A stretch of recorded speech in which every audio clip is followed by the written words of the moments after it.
Hello, everyone. Welcome to Download Podcast. This is going to be episode 131. We are back in the spooky season again. With this episode, we're going to be talking about cryptids and legendary creatures that you can find around the world and how to spot them and not be taken by them or eaten. So do we want to start with like going around the world? Like we could use Colin's map and look at different creatures that each one of us has that is from the one area. We could do that, I or like we that. can we can talk about like some of the newer spottings of creatures, like the giant spider that have been seen. Yep. Australia? That's No. normal spider. I mean, Yeah, no. even There's a the huntsman That's- spiders are that's- normal spiders. Yeah, That's not a Yeah. normal spider. There- It's normal there- for them. yeah. It's normal for them, yeah. But we have a spider that's has come up from South America and has now been spotted as far as Chicago, I think, or one of those. And it's a huge, like banana spiders we have here. They can get big. Well, this is even larger than those. I don't remember what they're called, but I was watching. Somebody was tracking their progress, and I was like, "Well, I have a shotgun. I just need to get a flamethrower." Mac needs the flamethrower. I think a flamethrower is a perfect thing to use. That's my go-to for a spider. Until it like douses itself. Yeah, in, I like, know you already told me that if it the- runs at you flaming, yeah, but you're gonna. I Yeah, want to napalm it. I mean, I want to devastatingly burn it. nuke the thing from orbit. Yep. We just need to like dust off the planet. The Earth is gone. We just need to leave. We just need to get to Mars. We'll try to figure out how to colonize it. I'm a firm Get your believer ass to that Mars. homeowners insurance should cover explosions due to massive bugs entering your home. I think Yeah. you should be able to make a claim for that. Could you imagine a giant spider like knocking at your door, going, "Can I talk to you about our Lord and Savior and how and what he When likes you to say eat?" that, I think of Billy and Mandy. Billy Mandy. The Grim Adventures of Billy Mandy. Okay, That's the anyway, main reason. Well, that's the main reason why we didn't have any guns at the house when I was growing up. Apparently, when my mom and dad were dating, they were out in the country, and she grabbed a pistol and tried to shoot a spider one time. She's definitely afraid of them. Okay. So as a kid, we were watching, or when I was a kid, I was watching Arachnophobia with her, and she would get so scared, she like would grab me and start digging her nails into me as the spiders were on screen because she's so deathly afraid of them. And I got up and I moved, and then she grabbed like a pillow and she was like holding the pillow. She hates spiders, the scariest thing to her. So naturally, I'll send her pictures of like banana spiders and like those giant coconut crabs, and I go, "What do you think about this?" Fuck you. now, okay, so did you go, "Hey mom, I got this awesome part in this game I'm playing," and you're in the underground tunnels I've and the done that caves? before. It was actually Skyrim. I think it was an early cave I was in, and a giant spider, dropped down from the top. Uh, no, I've sent her stuff. I know I have, and I was like, it's a game, so it's like not as real as a TV show or even in real life. It's just so scary. She goes, I hate it. So So, um, what you're saying is she didn't watch, what was it, the second Harry Potter? no, Where so Eric, but even I think the thing that had freaked her out the most was I showed her a video of the spiders, like the baby spiders that will like kind of shoot the silk out, and then they use the winds to oh yeah, and travel. they catch the wind, and they yeah. And I was like, can you imagine walking out and like just these hitting you? She's like, I'm gonna have a heart attack. Don't tell me these things. Is she a big fan of William Shatner? No, Oh, okay. I was gonna say you could get her to watch Kingdom of Spiders. I try to get her to watch Eight-Legged Freaks because I'm like, well, look, the humans win. So I don't care. And the spiders are Humans they win. look terrifying, but they're like cartoons. I mean, they talk, Yeah, they they're make funny exaggerations. noises. It's, So I could do like this hand thing on her back like a spider, and she would flip out. That's all it takes. we're talking arachnophobia in every sense of the word. So it doesn't matter if they're getting stepped on or exploded. So no gremlins, huh? No gremlins too? All right. I just yeah. Well, why don't we cover right now for North America the Wendigo, since it's kind of been having a resurgence in pop culture right now. Yeah, but everybody's getting the Wendigo wrong. Yeah. I mean, it has been so distorted because of movies, and nobody wants to go back and look at what the lore and what it really was supposed to represent. The closest one to get to it right was Supernatural. Yes, you know, that was the spirit of greed, of it's like a thing of avarice and hunger. Yeah, and it possesses people, and uses them as its a source to get food. Right. And then somehow, from like the Indian lore, the native people, and then like stories about the Donner Pass and other things, and how that some people who have turned to cannibalism start having a craving for it. Yeah. And they quit eating regular food. I mean, there was a guy in Australia, they're shipwrecked, and he ate half the crew, and the surviving members of the crew were just trying to keep him from eating them. And then when they were rescued, they locked him up. We're going to take him and give him a trial. And during the trial, he escaped and he ate a couple of more people. I was like, he was hungry. The other white meat was really good for him. I mean, he really liked it. That's how we got Cannibal the musical, right? No. Are you looking at my eye? So you've got the paper in front of you, right? I don't remember what I wrote. Can you kind of give us you basically have written down as the description for the Wendigo is once a man, a hunter, roaming the forest looking for the deer. Rooted in Native American folklore, this malevolent spirit in creatures embodies an insatiable greed and is associated with winter, desolate areas, and death. So that come close, Colin? Yeah. Yeah, that's very, very accurate. Now, I mean, a lot of people forget about the Native American roots of it and stuff like that, and the stuff that they think is going on out in the deserts and everything like that. They'll blame like coyotes and things like that. According to the original folklore, it was the Wendigo, and basically sometimes it was told and treated like it was a werewolf type of thing, and other times it was a slow change, a progressive change to where it fed on everything so much it began feeding on itself, and it became like a ghost of a shell of itself. It was emaciated. That's and you could see through it at the same, it was like gaunt. It was tall, and it's yes, because it lost its mass. It made its legs and arms look elongated, distended. But one of the big things about it is like within pop culture, like lately, they still play up on the whole curse thing. But I know that per some of the things for the Wendigo was that once you partake of the flesh, you have this hunger, and like all that strength and stuff that you exude is you need to keep your appetite. Yeah, your metabolism is so high that you're burning through all your fat reserve, all your meat reserves, and then once you eat of something, even of your own kind, it helps refuel it. But it becomes like a double-edged sword, where it's like you can't satiate your hunger fast enough for what it's doing. Like Stephen King's Thinner. Yeah.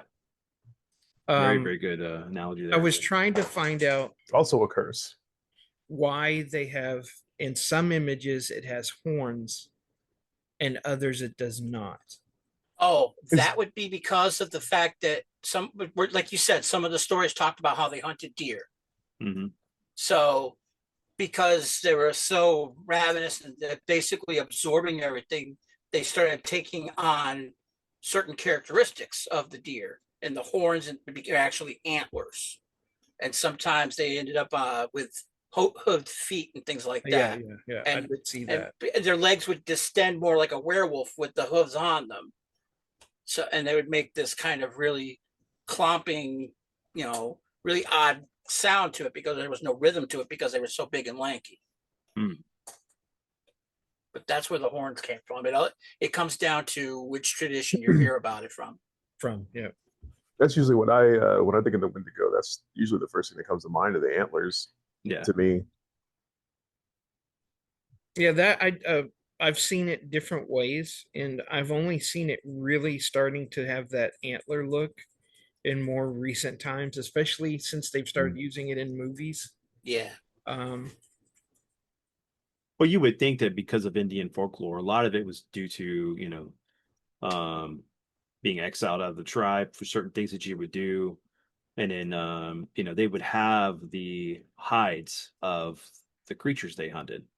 So they almost would form into that, which is kind of almost where the skinwalker thing comes in. Right. Because of the original idea of the skinwalker belt. Mm-hmm. well, I don't remember the Skinwalker belt. I remember the legend being that a witch could enchant a skin. If you have put it over you, you could Yeah. become whatever because it wasn't just werewolves. Right. But in werewolf lore from Europe, I'm sorry, I didn't mean to yell. Werewolf lore in Europe, there was a belt that was made of wolf skin that you would wear and put on, and it would transform you into a werewolf. Right. Um, And there were some variations of that with skinwalkers. yeah, and it's interesting because the two lores developed completely separate on different continents. Yep. Mm-hmm. Um, Which means there had to be some kind of some commonality. yeah, commonality. Yep. Well, and you think about like what the Alaska, that part of Alaska that goes into um, Russia and everything, The Bering Strait. Mm-hmm. Is that what you're thinking? Well, back whenever they was like really connected, like Yeah.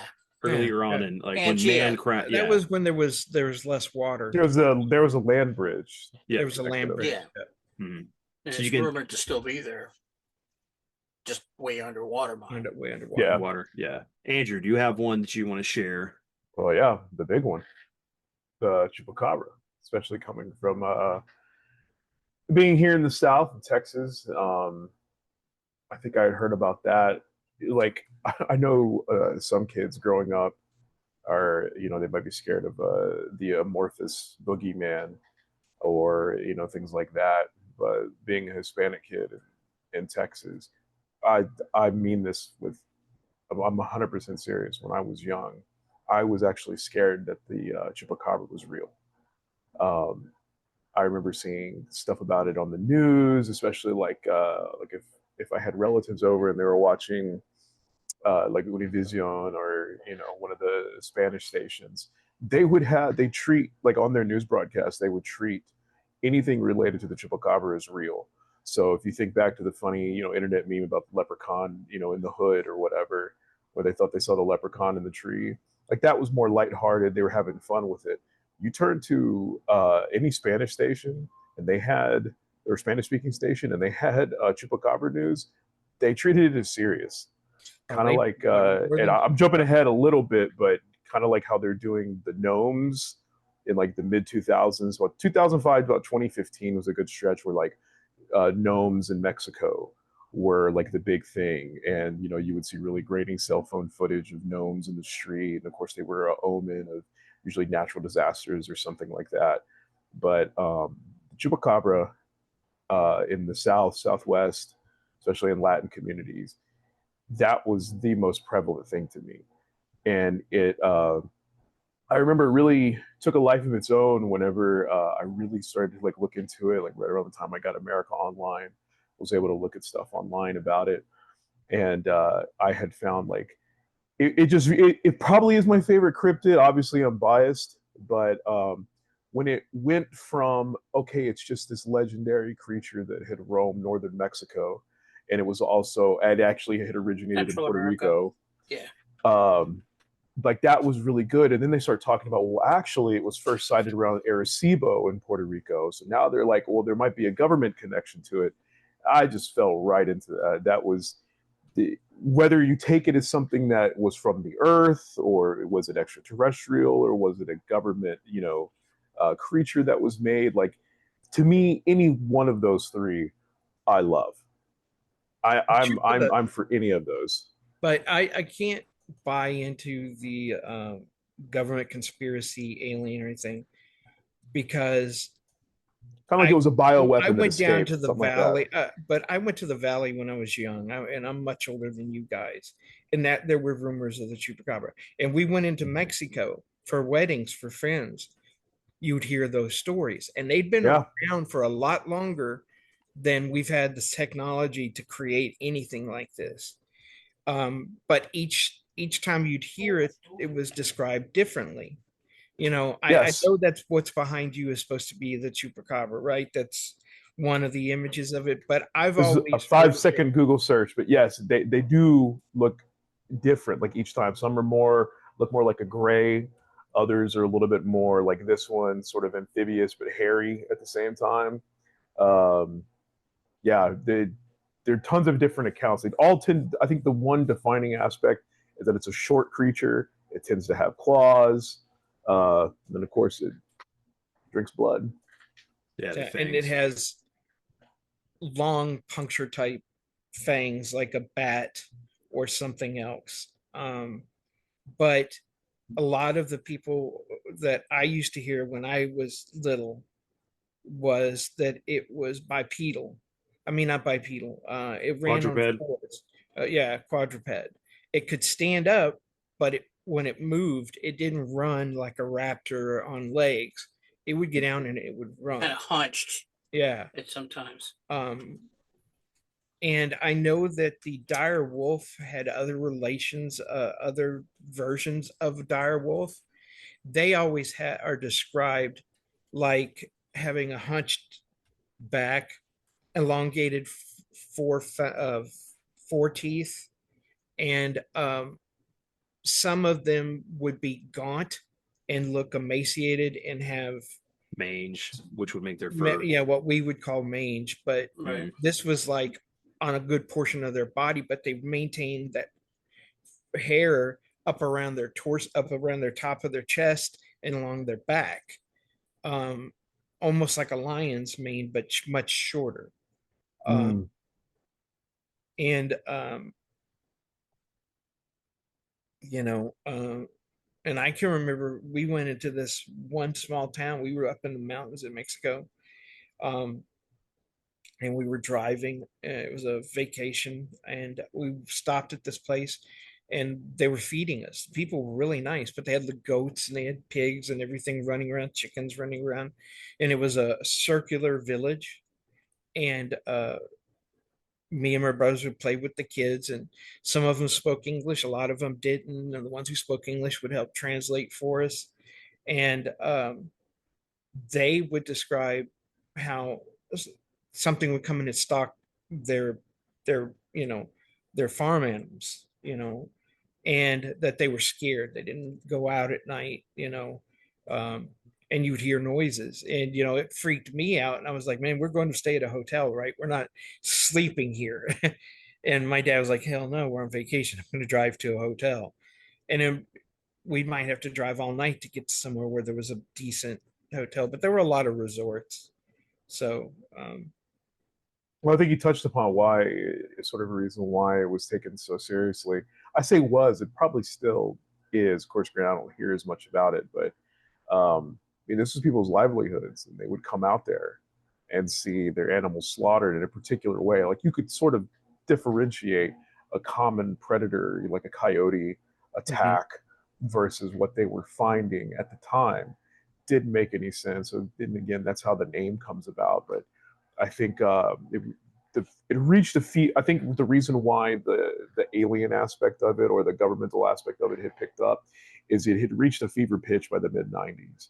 There were over 1,000 reported cases in Puerto Rico alone of these mysterious animal deaths that didn't match up any sort of with like a natural predator would do. And by that time, the people, like I said, they're running with it. They're like, hey, these farmers are out of their livestock, whether big or large. They're like, hey, this is a problem. And then there was one show, I remember it scared me really badly. I want to say it was Unsolved Mysteries, but I'm not 100% sure. I haven't been able to find it. But it was basically, what do you do when the chupacabra comes like to you? And it was a kid who was recalling a story where and of course, again, I'm about the same age as him, so scared shitless. And he's talking about how he was alone with his grandmother at the house one day. His parents aren't there, and he's going to lay down to take a nap. And they don't have any pets, but he hears, like, imagine what, like especially a dog, mainly a dog, what their nails would sound like walking across a hardwood floor. You have the pitter patter of their pads with the nails, and he distinctly remembers hearing that, and is like, "What's that? That we don't have any pets." And he's laying there in bed, only to look up and see the chupacabra standing at the foot of his bed, like looking at him. So he screams. He starts throwing stuff at it, and it like runs and it jumps out of the window that was nearby. And again, this was during the height of it, if you can consider it having a height. Uh, I remember thinking that was the worst thing to me. that would that would like just destroy me. And I did not. I know I didn't sleep that night. That was like the scariest that I had ever felt like as a kid. Which I ended up turning that on someone else. So a friend of mine, real quick aside, her little brother, I was spending time with her and her family. Her little brother was looking up to me. He was really cool. And one night, it's like 1 or 2 in the morning, and he's awake, and he gets on to AOL Instant Messenger, and he's talking to me, and I'm talking to him. I was like, "Hey, man, can you go and turn on the TV and like look at the news?" And he's like, "Well, no, because I'll wake everybody up." And I was like, "Man, they spotted a chupacabra in your neighborhood." Like, Oh, I'm you. freaking out. Now, I had already told him the stories about it, so he knew what it was because he was like 8 years old, and he knew what it was. And I'm telling him about it, and he's like, "Are you serious?" And I was like, "Man, I want to call you guys to warn you, but I'm glad you got on the computer because like I'm freaking out." And he's like, "No, I'm too young. I can't believe this." So I'm like leaning into it. Well, next thing you know, I think like 5 minutes later, my phone rings. And this is, I had my own phone line that was like a birthday present at the time, which was a big deal. My phone in my room rings. And I'm like, oh, it kind of scared me. So immediately it kicks me offline because of dial up modem. I pick it up and it's my friend, her brother. She goes, "What the hell did you tell Mike or Michael?" And I was started laughing, and I'm like, "What? How do you know?" He came in here crying and he woke us up. See the chupacabras in the neighborhood, and you told him. I was like, "Oops."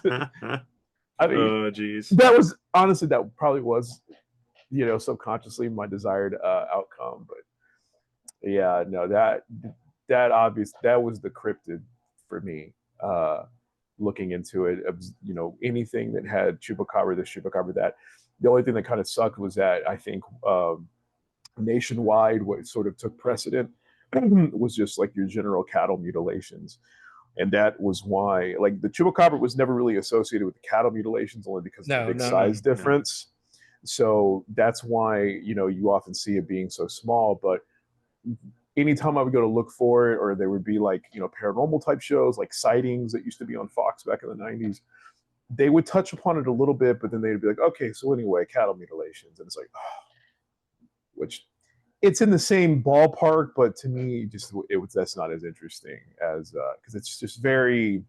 You said into the 90s. It's actually there's still people who There's see still it. people in suicide, And and it's Yeah, circulated. I'm it is talking about like the height of it, like fever pitch. it has You kind of know, moved up too. The sightings have moved further and further into the United States. And there are still instances of sheep, goats, and other smaller Yeah, animals being especially found goats. completely drained. And there's a lady who shot something that she thought Yes. was one. She had the head because in she sent part of it off to a lab at one of the universities of Texas, and That's then right. the government showed up Took it. at her house and took everything, but she still has the head, but she had to take all of the flesh off of it. So it's really just a skull. And I've seen multiple universities come and they go and take it and do a laser scan of it, digital. They look at everything, and it's not quite canine. It has Yeah, they characteristics of multiple species, which means it could be a hybrid of some kind. Chimera, yeah, something like that. I know that remember like for a while there people were because there was that particular group of coyotes and that had mange Mange, yeah. that were gray skinned that were showing up, but those didn't fit the characteristics, but people were thinking they were seeing those and thinking they were the Yeah. chupacabra. And that might have been the reason why like the height of like the interest of it went down Yeah, just a because when bit. you prove, oh, well, this wasn't real, or this sighting wasn't real, this sighting was this one, then people start to assume that matches everything. Everything, yeah. right. That brings up another question: is the chupacabra, is it one, or are there many? I believe there's many. Well, yeah, there's going to be variations of it, just Yeah. like there are, uh, just like there are different kinds of dogs and things like that, and canine things. It absolutely has. That's why there's no real defined description of it. It's like a Bigfoot, a Yeti, things like that. They're all going to be similar structured, but you can't nail down. You can give basic descriptive parts of it, which is why that story with her having shot that thing, and there were pictures of it out there at one Yeah. point. Mm-hmm. You know what's funny? I might Is even have a couple of those pictures. I used to. They're on some of them are on some of my hard drives, because stuff disappears offline rather quickly now. Oh yeah, You can't even find news articles from 2 years ago, when you used to be able to do a search and it would pop up all the news articles for in your parameters of your search. Now you Yeah. can't get to it. So even when my kids were young, you can ask Vince. When I got onto something and I was really getting lost in it, I would pull stuff and I put it onto a separate hard drive. I wouldn't keep it on anything I connected to the internet. And because I knew a lot of friends who did mirroring, because they wanted documents that they knew would eventually disappear offline, and they'd want to have a record of it. And there was an association, a group of people that had them spread out across the United States, and they all were mirrored, so that if one went down or one was shut down or whatever, it could be there were still backups of it, and you could always be able to re-put it back online. And all that's kind of disappearing right now, Mm-hmm. um, I did that before with something I came across called the Dulce book. I thought it was like the most amazing thing I'd ever read in my life, and I wasted an entire ink cartridge to print that out. And I remember I printed it out. I still have it to this day, and I put it in because remember the big PC boxes for games in the '90s. That was the only thing that I could really put it in, and I still have it. I put it in there. And I remember like a day or two later, my mom actually needed to come and print something. And she's like, "Where the hell did all the ink go?" it dries up, Mom. It dries up if you don't use it. Spiders, mom. Spiders, yeah, I had spiders.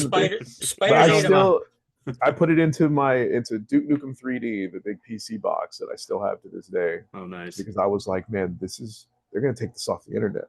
It's just too good. But yeah, if reading as a piece of fiction is fun, but yeah, I think how you touched upon that the chupacabra, somebody had actually shot it, and I think that is one of the big things that's missing from other cryptids. What not only just regular human interaction, especially now in the age of cell phones, everybody's got 12, 14, 15 megapixel cameras in their pockets. The chupacabra being shot, having a sample of it like that, I think even among the other cryptids we'll talk about, I think sets it apart because someone actually got it. If it bleeds, we could kill it If we type can thing. kill it. And that's true. And if you go look at some of the lore, there have been like villagers who've killed them, you know, and so it's not some kind of immortal supernatural thing. It's a creature, a living creature Yeah. that can die. Yeah. So which separates it from some of the lore of cryptids that we have out there that seem more spiritual, supernaturals, or alien. You know, like right now we're having more and more. In the last week, there was like another person disappeared by the Grand Canyon, and I Yeah. think it makes 6 in 2 weeks. That's either a serial killer that's or somebody has got a piece of area up there they don't want anybody to find, because remember there's supposed to be gold in some of the areas of the Oh Grand yeah. Mm-hmm. and then but the Indians also used to say there were portals to other Yes. dimensions. Yes. And so I say Indians, I know that that's what they say, but that's what I grew up calling American Indian. But uh, their lore really says we should stay away from certain areas throughout the country. And I think that as we keep encroaching on it and people start disappearing, we need to be looking at what's causing it, especially when somebody can be talking on the phone with somebody and then hang up, and then somebody try to call them right back because, oh, I need to tell them this, and you can't get back in touch with them, and hours and days slip by. You know, Yeah. something's up. You know, they Mhm. might have slipped and fallen. I mean, look at what was his name, the actor from Arachnophobia. He was an actual avid hiker and climber. Oh, was Uh, it Julian Sands? Julian Giant Sand. Sands, yeah. And what happened to him? There's also the 411 missings in around the national parks. Yeah. Where little kids disappear, regular people disappear. It's speculated to Yeah, either I be listened to that like one. to what the Yetis or Bigfoot or other creatures, witches, even like the ladders or the stairs that show up Yeah, or the doorways. the Yeah. doorways. Yeah. Colin, I'll let you go into one you want to talk about. How about Mothman? Anybody want to talk about Mothman? Good old Go Mothman. ahead. Yeah, go ahead. All right. Well, let's see if I can. Yeah, we're sitting there having this discussion. I'm like, you know what? I got this thing. Got this wonderful thing that I've been building on for, I don't know, ages now. My journal. And I keep going through and I'm like, I got an entry on this. And now I can't find the damn entry to save my life. But anyway, was it the mid 60s? The Point Pleasant Bridge was going to go. Yep. And then some people were, this creature with the red eyes, big, huge, black form, kind of looked like a bug, started trying to warn people, hey, don't go on the bridge, stay off the bridge. It's going to be very bad. People are going to die.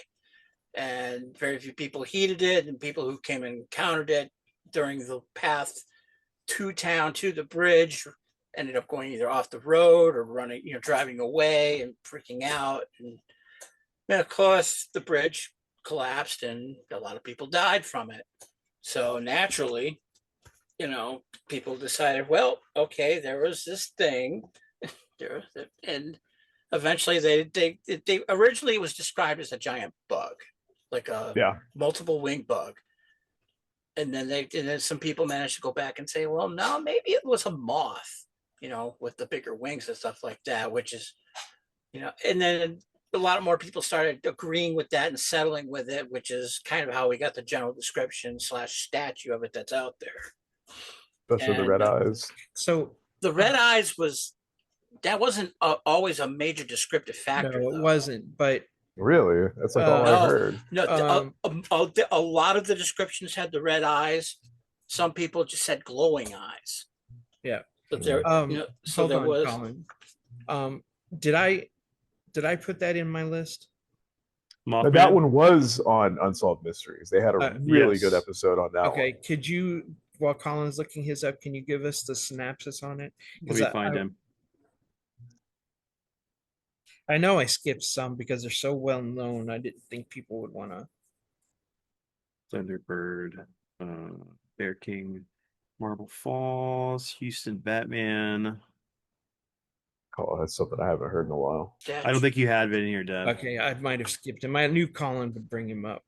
But there's a story that really became the definitive story about what the description for the Mothman came from, and it was from a couple who had gone into an old, factory area, It was a foundry. Yeah, they had foundry, driven over there. Yeah. so that they could make out and do their thing. And they saw it. It gave chase. It damaged their vehicle as they tried to get away. They went and got the police. The police came back and looked. They found evidence. The car was damaged. Oh yeah. Mm-hmm. And their description is where we get the long kind of antennas, the glowing red eyes, the much larger wingspan, and they described it as something massive. It wasn't something small or lean like an insect. It had some weight to it. Yeah. And the fact that it flies, and we know how mass affects, that for things to fly they've got to have a lower density. They have, that's why birds have hollow bones. For this thing to fly, its wingspan should have been just humongous, and it wasn't. So was it flying, or was it levitating? What was it doing? Because that added the supernatural part to it. Well, remember there was also talk that it was a giant condor or some larger Some kind of bird. giant bird at first, yeah. Yeah. Which will bring us back around to Thunderbird. And Yeah. Yeah. I don't know. It just it was one of those things. It just ended up creating. I mean, we all know the story. It just A people lot of have been hysteria. It's a harbinger of doom or disaster. right, and people have spent a lot of time looking for it and things like that. But the true legend says it's not going to show up unless something really bad happens. Well, and there's been reports. And it has to be local to where it is. I mean, there have been people who have said they've seen sightings of it and stuff like that, but it hasn't been able to water, or they would get it confused with another cryptid, stuff like that. So, I mean, the most you really see of it or hear of it is the statue and the museum right there, and Point Pleasant, I believe it is. My brain is mush. Sorry, guys. No, it's okay. Too. Yeah, we can go into the Thunderbird, legendary bird of giant size found around Native American mythology, seen all over Texas. And actually, I think it's even beyond Texas. It is beyond Texas. Beyond Texas, but Texas was the more recent sightings. Right. But remember, there's the photos that you can see where like the smaller towns in Texas from like the 1800s when like the cowboys had literally took one out. Yeah. Well, and that's the thing is there are we already know the condor is one of the largest birds, but there are other sightings of bigger birds than that. And the albatross is a large bird. But I've heard of hawks. I mean, not hawks, eagles, massive eagles. And then there's always the story of a dog getting taken or a small child. And then, remember they had that fake video where one came down and tried to pick up a little boy. Where I first heard of it was in junior high. And we were in the classroom and we were talking, and the teacher would turn on the news, and it was like the midday news or whatever, 12 o'clock or whatever.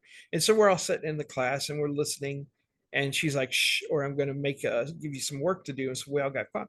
And the newscasters came on and started talking about this giant bird that was being seen flying over San Antonio. And it was leaving this like sonic boom, like wakes. And it flew by a building and the glass was going boom, boom, boom, and then San Antonio is an Air Force base, and the Air Force sent up some planes to try to track it down, and it outran them. So I'm like, I was immediately drawn to the Thunderbird, and I used to look up as much lore about it as I can. And I actually believe that it is some kind of species. Some people call it a dinosaur. Yeah, They would call it Plesiodon a or the whatever the pterodactyl or a pterodon. I don't think that's what it is, because I believe that it is a larger bird species that has just not been discovered, or was discovered but has now been forgotten, because we forget a lot about history. Um, I don't think it is as supernatural as a lot of people make it out to be. Yeah. Right. I mean, there are some theories that it's like a form of a the flying dinosaur there, Yeah, the pterodactyl, pterodactyl, Yeah, pterodactyl. pterodons, and yeah. and there's one that begins with a P also. Uh, it's I gonna have, think the pterodon begins with if I could get that stabilized. There's a couple pictures right of there, right there, right there. yeah, Yeah. Oh yeah. a couple of illustrations are of stories told about thunderbirds over the years, and a couple of descriptions of them. Hmm. Yeah, I even heard one description of it. It kind of looked like a vulture, and vultures can get pretty big. Yeah, like a turkey vulture on steroids, Yeah, basically. and animals, just like humans, are susceptible to gigantism. Something goes Yep. wrong, and what is it, the pituitary, which is the gland that uh, dictates our growth. Yeah. Yeah. I remember they used to say that there was no such thing as a giant alligator till they killed one in I forget what country it was, um, and it's the largest alligator ever killed. Well, remember they still also talk about like how large the snakes grow in the Amazon and stuff. Well, and here's the thing: certain animals have no, like humans grow and then stop. Other species continue to grow as long as there's enough an environment to support them and enough food for them to survive on. Spiders, and, insects, and other things like that Reptiles. are have to, and reptiles are, because of how they breathe and take oxygen, and how much food source they have, because like a snake, it can keep shedding and keep growing. Insects keep shedding and growing, and we do know that at one point friggin' dragonflies were huge. But there was more oxygen in the atmosphere then. But that doesn't mean they couldn't have changed internally. There's an episode of The Simpsons where it was Treehouse of Horror, and he accidentally went back in time to the dinosaur age. And I remember one of the, he's like, okay, I can't touch anything. I don't want to alter the future. And a giant like dragonfly the size of a human flies up to him and he smacks it. And I remember thinking, can you imagine having bugs like that nowadays? Oh, hell We think no. the mosquitoes are bad now. It's like you walk Oh, outside and they're like a mosquito that size. Well, there goes Bob. He's dead. It just Well, drained all of his blood out of him. what's funny about that is, you remember when I was in art school, remember the picture I drew where the giant mosquito knocks on the dude's door and he opens the door and it's a mosquito and he's got a cup asking for blood. And I so was we do he this the was easy way and or he the was hard way. bigger than the guy Yeah. who he was bigger than the guy who answered the door. So, you know, Can I get a pint of blood? instead of asking for sugar, it was asking for blood. Yeah. Well, here, let's get into some humanoid type creatures. Real I- quick, on yeah, go last thing ahead. on the Thunderbird, the original sightings were the Southwest, of course, and Mhm. Pennsylvania, and they began with the Quileute American tribe living along the Quileute River in Pennsylvania, and they said their feathers were as long as canoe paddles, Oh, wow. and they're also known as the Ba and the Chippewa. Depending on Yeah, the peoples. but basically the from wingspan it's like 15 to 18 feet is what Damn. basically a Native American legend says. And they grayish, brown or black in plumage. So, like Vince said, vulture-like. So there's the Loveland Frogman. Legend of the Loveland Frogland originates from Loveland, Ohio, where multiple sightings of bizarre amphibious creatures have been reported since 1955. These cryptids are described as bipedal frog-like beings, standing 3 to 4 feet tall, with leathery skin, frog-like or lizard-like heads. You got anything on that one, Colin? No, I've heard of that one, but I don't really have much on it. So There's just a couple of That yeah, I used to have a book called Cryptids of North America or something to that effect. That's the first time I'd ever heard of the Loveland frog. yeah, It seemed more like a joke to me when I read the entry, especially because it's in there with all the big hitters: Bigfoot, Jersey Devil, Mothman, another personal favorite of mine, the Flatwoods Monster. Yep. yeah, I've got the Flatwood over here. Yeah. So I think I kind of skipped over that one, but that was the only place that I had ever heard of that one in particular. So It's I kind of wish usually, someone would have shot it too.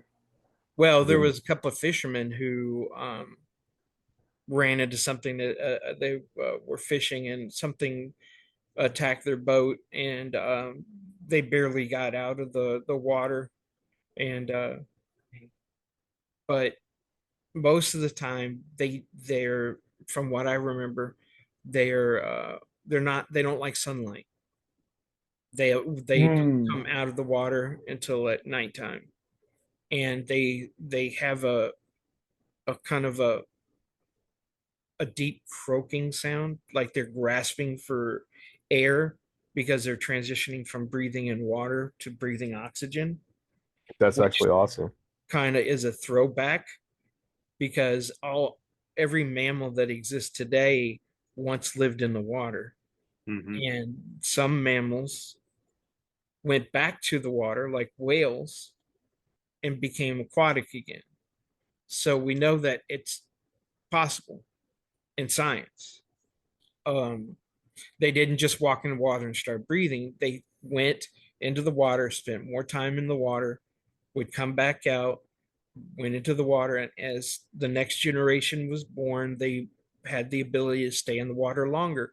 And eventually they evolved to return back into the ocean. That's why I think that there's just stuff that we don't know about the ocean. Oh, big time. I think I remember reading somewhere that we know more about the depths of space than we do the depths of That's the the ocean. question. Yep, Yep. yep. So what do you got, Andrew? Yeah. So I mean, if I want to save the Flatwoods Monster for a little bit later. It is one of my favorites. So Mm-hmm. I think another one. I feel like this one. Um, I guess we'll go back to Florida. The skunk ape. So this yes, was another. I don't want to. I hesitate to call it a derivative of Bigfoot, but this one it seemed distinct in that yes, Bigfoot was giant and I guess like more human, especially from the famous video of it walking into the woods, whereas the skunk ape from the reports really did seem like a bigger ape. It did seem more ape-like, and then of course it smelled like shit. And I think that one really fascinated me because a lot of the stories were almost always like people, well, not always, but a lot of them were people driving down the road and they would smell it before they would see it. I'm like, that's terrifying. Like, it's Mm-hmm. one thing to drive past, like, like a paper mill or something and you can kind of smell it coming, but it would be in one direction. They could smell it, they would see it off to the side. Um, that was another one that I really liked as a kid. That I think like some of the other ones that didn't really catch fire, it definitely faded as time went on. And I don't. I'd have to look into it, or if somebody else has the knowledge. I don't think it was really seen anywhere else outside of like Florida, or any Oh, sort of the southeast. sort of East Coast. Like I don't think it really made it out of that. It was very much related to the swamp, type Right. areas. But you also had like the Island swamp monster, which was kind of what they say is kind of a cousin of a Bigfoot, or like the dog man, or the skunk monster. And there's a couple of others, all fit in this range of around swampy water. They stink. They have a real strong musky Yeah. smell, and they would actually go in and explore cabins and people who lived in these wooded areas near the swamps that My made their God. living. And these things would be poking around their homes at night. Mm. And my house would be full of shotgun holes. I'd have to be building that thing every night. And sometimes there were reports of people who injured one or shot one, and they would rain hell on them. Oh yeah, yeah, You yeah. injured one, you were in trouble. And you would be constant as long as you were in the area, you would be constantly berated or attacked at Almost night. like they would like they would remember, like, oh hey, this Yes, dude shot me. like crows. You mess with one crow, every crow that ever comes across is going to come after you. Wow. Um, You have some people will describe, hearing a sound or something crazy, and it wakes them up, and they're like, oh man, I heard a crash, or I heard this. Imagine being woken up because you smelled something, and it I wasn't have, smoke, I it wasn't have fire. this house. I have woken up, and I've told my kids repeatedly that the house I live in, everybody who comes in my house either has a very okay experience or has a really bad experience. My son-in-law will not spend the night in my house. My daughter Hmm. doesn't like spending the night here, but she will, and she lived here for years. Um, we've had different types of spirits come and go, several children, a woman who smells of beautiful perfume, a man who smokes a cigar, and I smell the cigar. It smells just like my Uncle Frank's cigars. I don't It's smoke. me, Uncle Frank. And one night I was sleeping here on the couch, and I swear to God, it smelled like death, rotting flesh. And it was so bad, it woke me up. And I walked around and was like, okay, where in the hell is that coming from? Because you can get an animal in your walls. They can come in from the outside, they climb in and they die. Yeah. And you got to mhm. tear the wall down to get them out, or you're going to have to just keep waiting until they decompose enough to where you don't get that smell. The problem was, after a few hours, it went away. Then Right. a couple of weeks later, it was back, but it was towards the front of my house, not into the back part of my house. And then one time I was laying in the bed in the front of the house, and I smelled it in the room. And I leaped out of my bed and ran and grabbed my shotgun and was just like, what the fuck is going on? But that was the last time,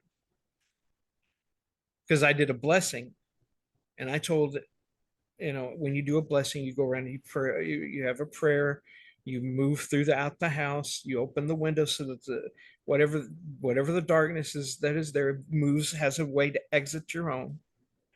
And in the prayer I was saying, you don't, whatever you are, you do not have, there's no anchor for you here, you must leave my home. And I followed the different prayers that you're supposed to use, and it hasn't come back, man. And I'm hoping I didn't just invite it back in. But that smell is what I've associated with a dead body probably smells like. And That's fair. you know, Entirely and fair. for a long time I've talked to Colin, telling him about the weird stuff that's happened in my house.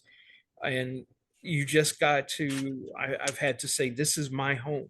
Yep. You can't allow it to take reign in your head or in your home. In your home, yeah. But like hearing the little kids laugh, or hearing conversations, or like people seeing a little kid or a young boy around the house, or that little girl. And when Alice was real little, she would play with somebody. Um, you know, but the house is mellow. There's certain areas of the house I don't like to be in for too long a period of time. Um, like the master bedroom. I just don't. I'm not master bedroom, but the master bathroom. I don't like being in there. But overall, I love my house. It protects me, and I don't think there's anything here that ever intends to hurt or harm me. But I'm more afraid of people from the outside world getting in here and doing something. Um, Right. but that came up because of the smell. I mean, once you smell that, Yeah. you go into fight or flight. It's like that's not right. That's not normal. No. Yeah. It has a wet, rotting decomposition kind of smell. I was like, whoa, man. Like what Danny Torrance smelled whenever he went into that bathroom.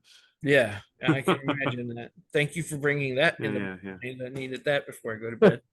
Um, All right, so Colin, what you got? Uh, hmm. Uh, Jersey Devil Classic.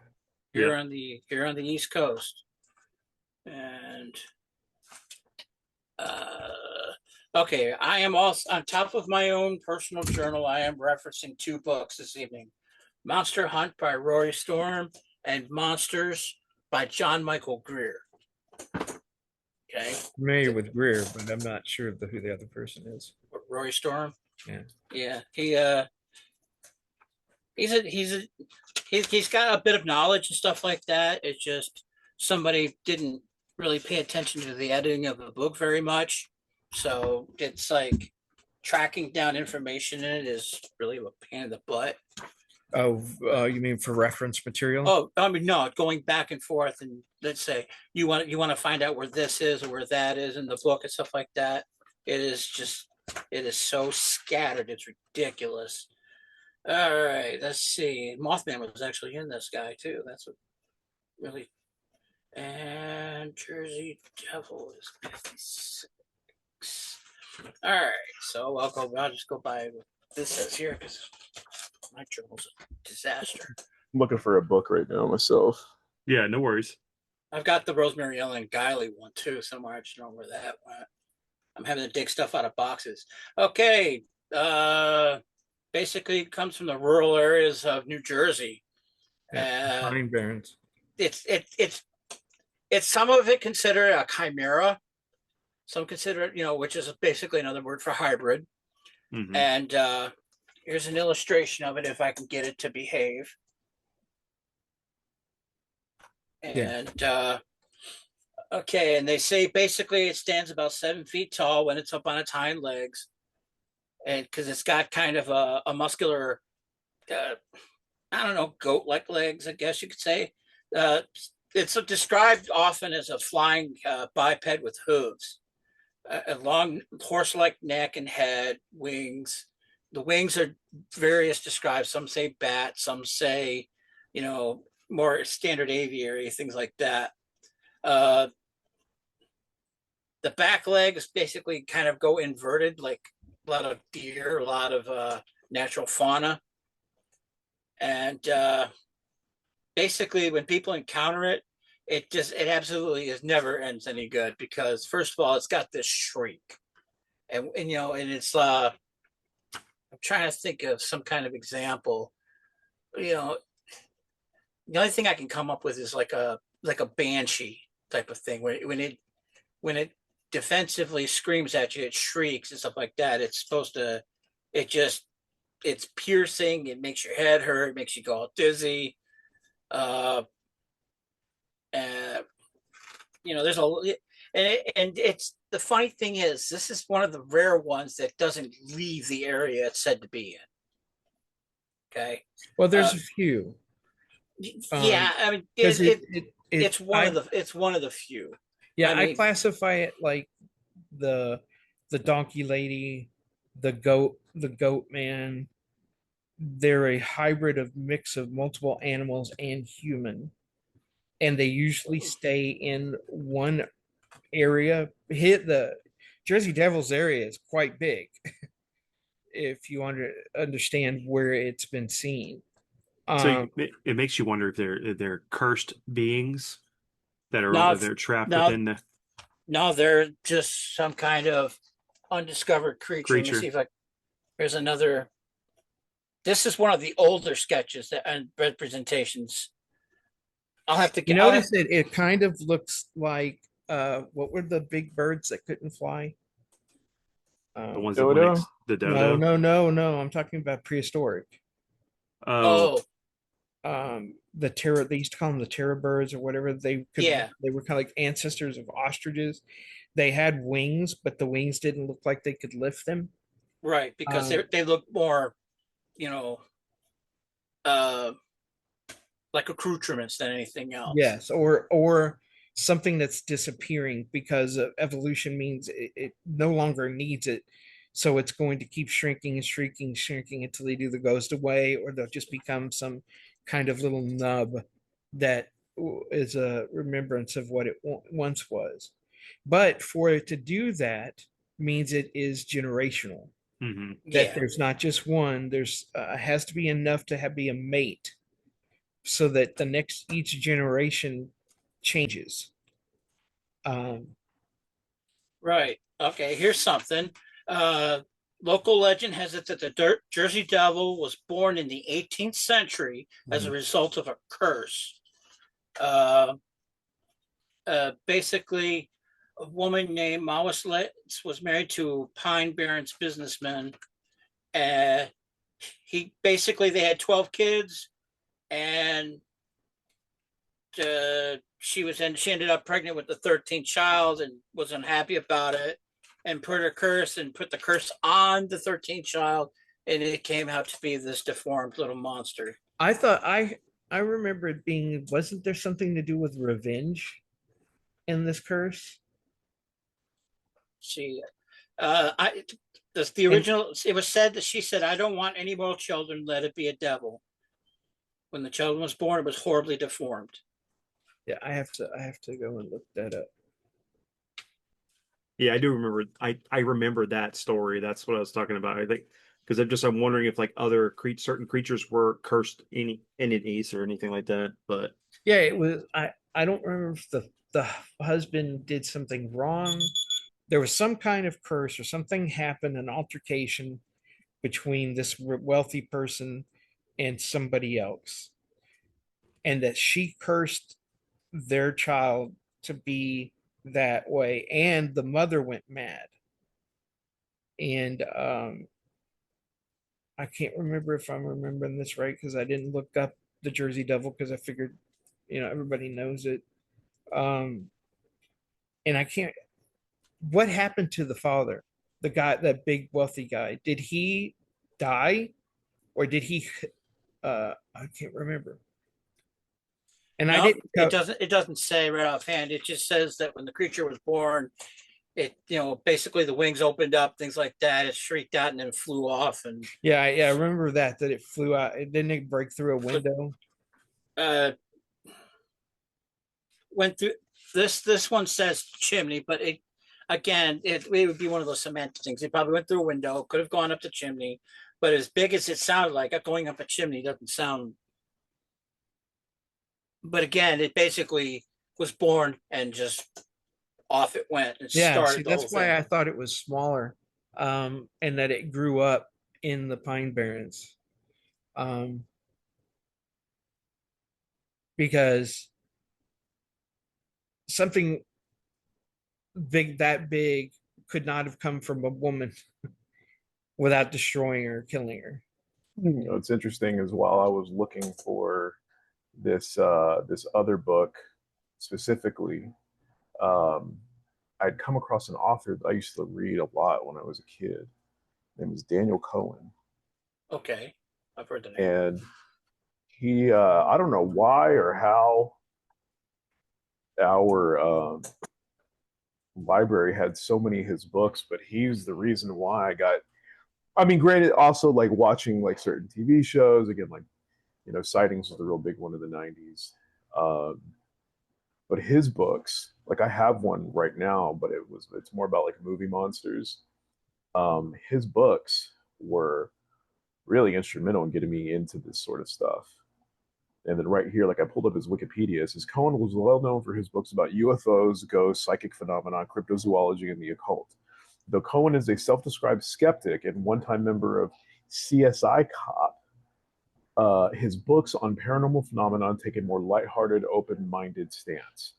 So, So, yeah, our library had like the different like schools that we went to, oh, especially my middle school. For whatever reason, they had like 7 or 8 of his books there in the sort of like the nonfiction or other section. And yeah, I was addicted to these. This is where I had heard about all of these creatures before, like the Flatwoods Monster. First heard about from this book. Goat Man, Skunk Ape, all the ones we just talked about. First heard about them from Daniel Cohen. Uh, so yeah, I think if I could find, I'm going to try to look up and see if I can find one. Now, here's the other thing too. I don't know when those books were published because the library could have books that were 30, 40 years old. Who well, yeah, knows? yeah. But I would, now that we've gotten to talk about it, I would love to actually find some of those that he's done and kind of get those again. Um, but yeah, that's what I was looking for earlier because I thought I still had it, but I didn't. And the one Daniel Cohen book I do have is about movie monsters. I have. So Oh man, since I was a kid, man, I'm trying to think. I've always been into monsters, always been into lore, always been into all of that stuff. And so if I found it in school or I found it, you had the book fair that would come through and you bought books mhm. from the school. Anything that was supernatural, sci-fi, or fantasy, I was buying it and I would read it. I had like all the time life books that were all about the mystical places of the earth, the different types of cryptid, Atlantis, and all the lost civilizations. And there was just a whole series of books. I only have two of them left. Um, but I have books on mythology, um, religions, lores from different eras and religions, and I'm always been fascinated. And then my mom bought me the Britannica set when I was younger, and it took her forever to pay the thing off. And I love that. And it had everything from biology, medical science, history, and you name it, it was in there.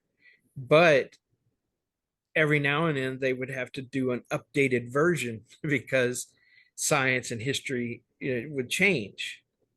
And it was great to have one to compare to the update to see what the differences were and why were there differences.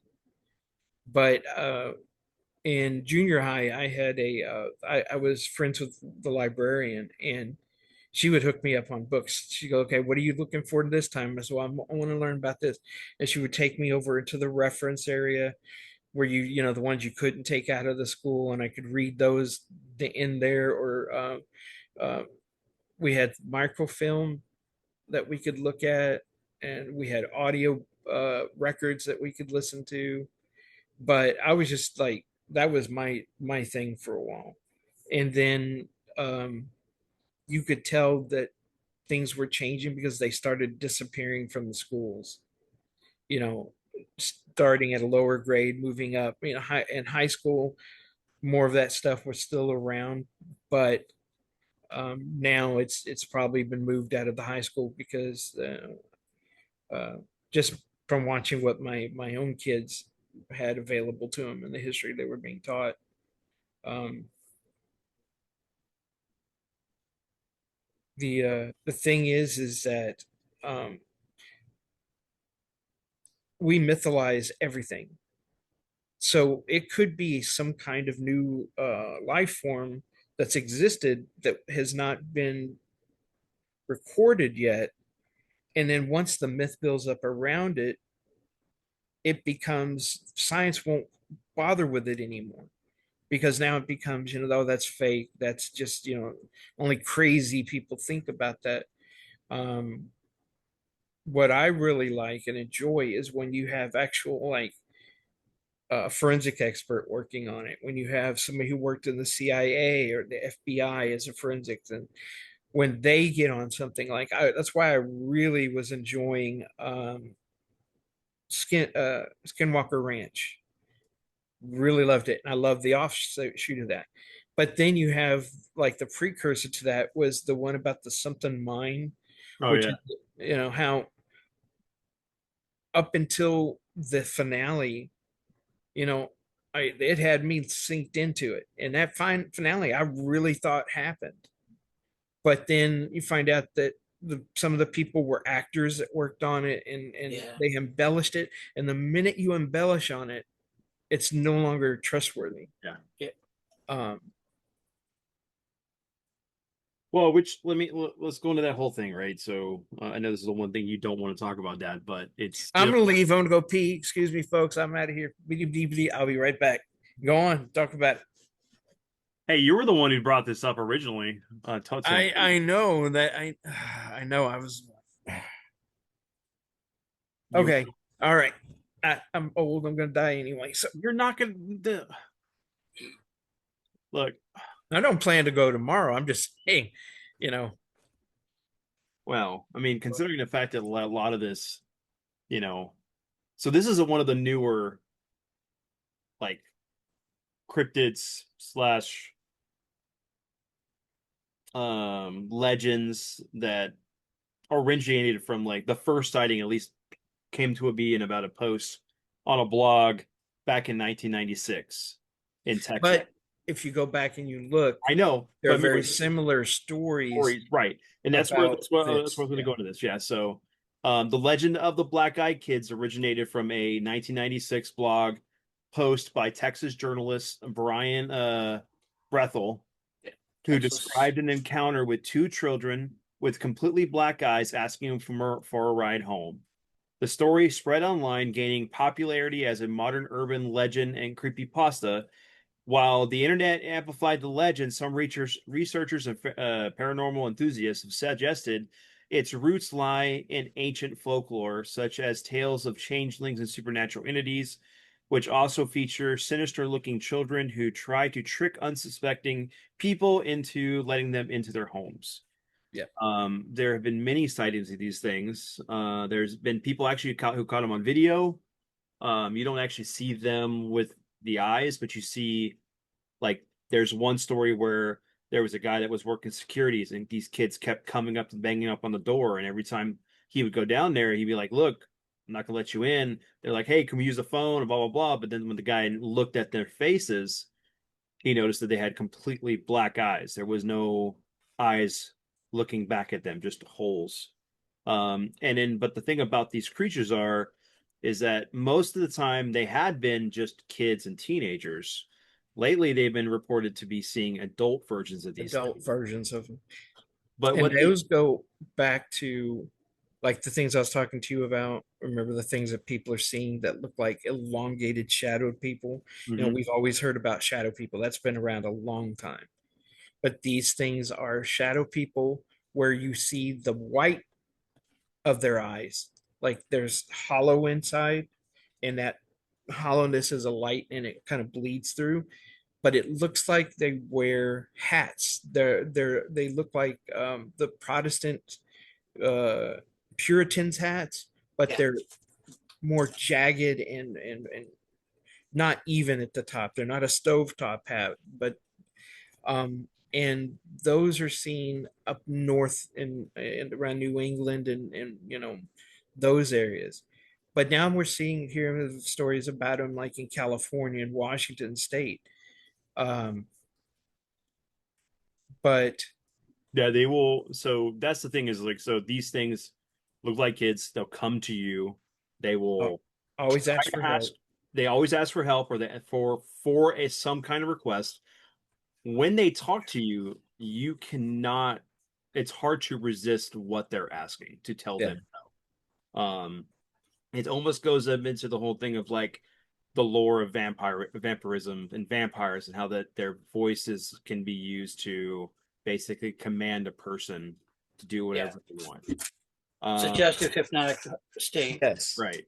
And And that's it's where some of the lore, I mean, some of the things like some people suspect that these are vampires, but then there's the stories of like the one lady that was it her and her husband were at home and they I had never heard of these before. This is dude, amazing. fucker. yeah. God damn you. So um the one of You the know, I never should have mentioned this to you because it's going to be another Ricky O, isn't it? I'm going to get you. I'm going to get you one day. so the one story That picture is pretty good. That was pretty yeah, terrifying. that is terrifying. That's one of the descriptions of what happened. One of the guys was at a theater or was at a gas station, was asked by two teens to have them to go take him to the movies or could they pay for the movie for them to go see something. And when he looked over, there was like it was already well past the time of whatever movie was playing. Well, there was the one There's about the the woman whose car broke down, right. and There's the one they with the yeah, they go ahead. came up and tried to say they would help her, and then she was like, "No, no, no," and she tried to get away from him, and they just slowly walked behind her as she ran because she was just not too far from her house, and she was terrified as she ran up to her door and was trying to get the key in, and as she got in and she slammed the door as they were just there and they were like, "Come on, lady, we want to help you. Are you okay?" And then their voice went from like teenagers to little kids, trying to find what range was going to work on her to hit that Wow. protective emotion. So they're manipulative. There was a guy who was camping, and I don't remember what state park it was. I know what videos I'm watching tonight before bed. There were, and Good stuff. he had been a park ranger or worked for the state park, but he no longer did. He was camping there, and he was in his tent, and he heard laughing, and he unzipped the tent, and he came out, and he's like, "There shouldn't be any kids. Maybe there's a kid lost or whatever." And then these kids stepped out of the dark, and they stayed away from it because he had a fire going. They stayed just beyond the light of the fire, and I'm guessing that was to protect the shadow so he couldn't see into their eyes. They kept trying to get him to let, they were lost, we're hungry, can we come into the tent with you? And he was like, nope, Yeah. nope. And he was so terrified he never went back to the park. He went and told the rangers, he said, "Are there any kids lost in here?" Because there were some kids wandering around, and they were like, "No, we haven't had any reports." He left and he went home, and there's lots of reports of it happening at state parks. Right. There's the lady. So there's been a couple of incidences where um situations where the person gives in to the request of Yeah. the kids. Um there was a um a wife that had her son in the back seat, went inside the run inside the gas station to get some to pay for gas or whatever. He came back and there was another boy sitting next to her son, and she had a hard time getting the boy out. And her son was all like, "I just wanted to have him play with me, it was blah blah blah," because he just didn't. The kid was oblivious to it. Um, she called her husband. The kid disappeared, or the kid got out and disappeared. Um, she didn't want to drive the car home, so the husband drove it. She drove the regular car home, and her son, or their son, he got sick from being in the car where that kid was at. Luckily, the son didn't. But there has been an instance where the was it there was during a snowstorm up, I think, in I don't remember what state it was. Uh, they heard a knock on the door, and there was two kids there, and they're like, "Can we come in? It's cold, blah blah blah." And they're like, "Yeah, come in." So they let them in the house. They brought him some food. They brought him some hot cocoa, and they're like, "Do we need to call your parents? Where are they at?" "No, our parents already know that where we're at. They're coming to get us." And then all the electronics in the house went weird, haywire, and they heard a knock on the door. The kids got up and left. Well, both the couple ended up getting sick, and one of them had like really bad, like, I remember trying to remember what it was, but I think it was like radiation burns. He basically he started having things happen to his body that would equate to being exposed to radiation. Yeah, Uh, and is there one where, I mean, I know there's some of the stories are people losing time. yes, They give in and then wake up and it's hours or if not days Days later, later. and there's like gaps in their memory. Yeah. um, And but most there's people will equate that to alien abduction, but there are other things that could be responsible for it. Well, I'm feeling like if it's a spirit and it's using their body, it goes into people's bodies and Yeah. uses them to ride and do something. Yeah, like And, Fae and things of yeah, that nature. like a fae, yeah. yeah, it says that ancient folklore. Some theories suggest that the legend is a modern retelling of an older folklore, such as the Changeling, and in medieval Europe lore and similar figures in Japanese myths. These stories often feature supernatural beings disguised as as innocent children to manipulate other people. I I mean, think I had something else in the list I gave you about another thing that did something like that. I don't know. It just when you told me about that, it fascinated me. And then like hearing George Norrie talk about it, I think Art Bell was talking about Art Bell was it. talking about it, yeah. There's been Matter of fact, it more was recent. Art Bell who got me started because he told the story of the guy at the state that park, Mhm. and he actually had him on the show. So Right. like the other, so this one's kind of unique amongst the other cryptids we've talked about in that it doesn't really seem to be location specific from what I, from From the just Black from Eyed what Kids. I've Yeah, yeah, you like got from it. what I've read. This seems more, I guess, like legendary. And I guess what would you define as a cryptid? Like, I guess let me rephrase that. Would you define a ghost as a cryptid, like a legendary ghost? No, No. no, So no. what, I guess, like what would define it? It's flesh. It's like non-ethereal. Yeah, for me, a cryptid usually that's why I try to Organic. separate them out. It's an organic, it's a living creature that, An undocumented creature. yeah, an undocumented life form.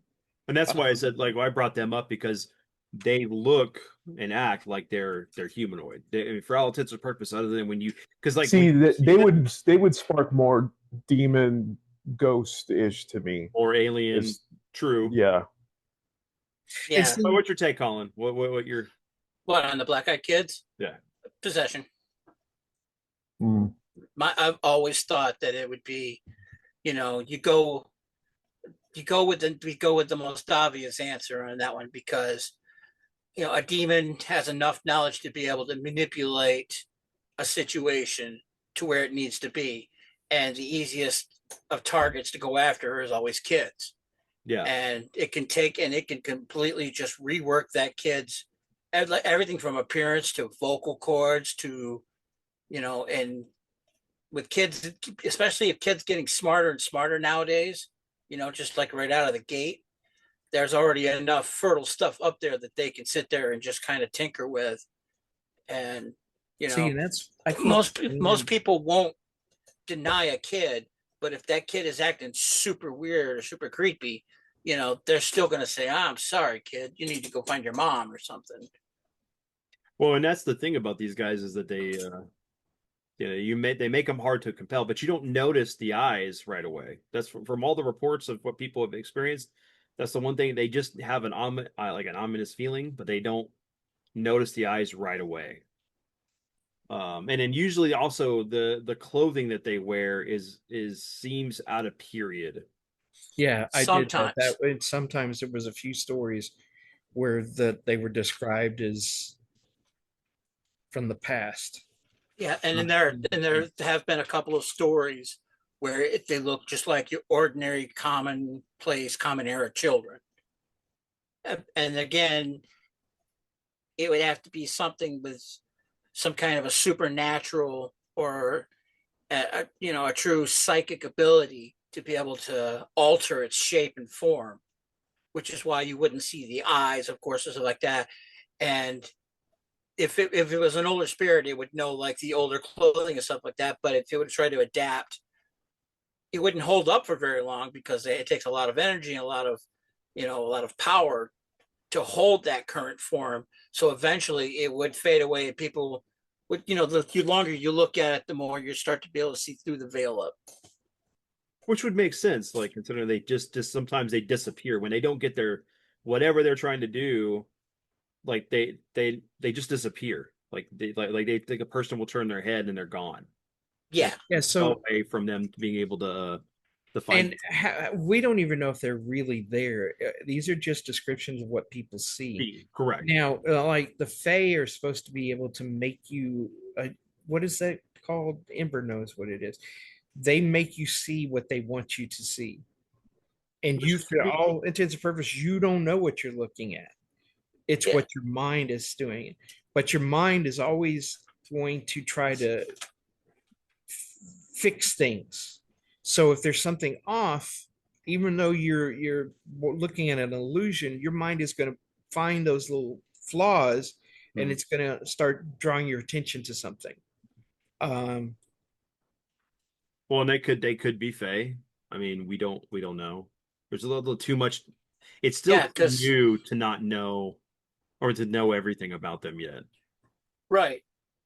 And the Fae also, if you were to go down that road with it, they also do have the magical ability to alter your perception and things like that, force hypnotic suggestion upon you, because that's what they would do. They would go and actually steal your kids and replace them with their kids. With their kids. Well, yeah.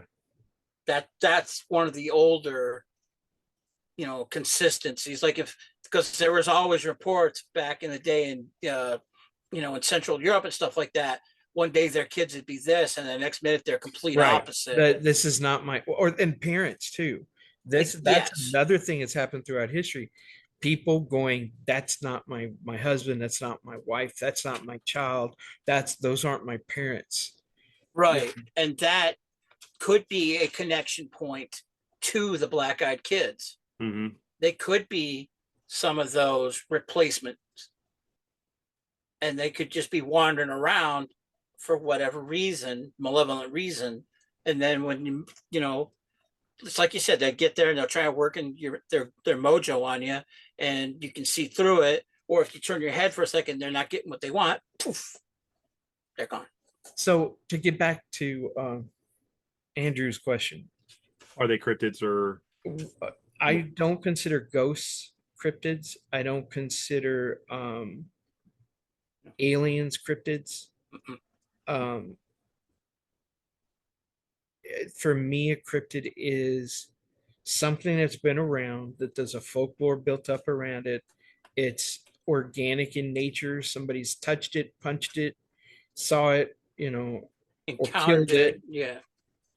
And they could exist. We just haven't. They could be part of a life or a creature that was born on the planet that has just been hidden for all this time. And one of the problems is we're clear cutting the planet and destroying environments. We're going to bring them out of their environment into yours, into ours.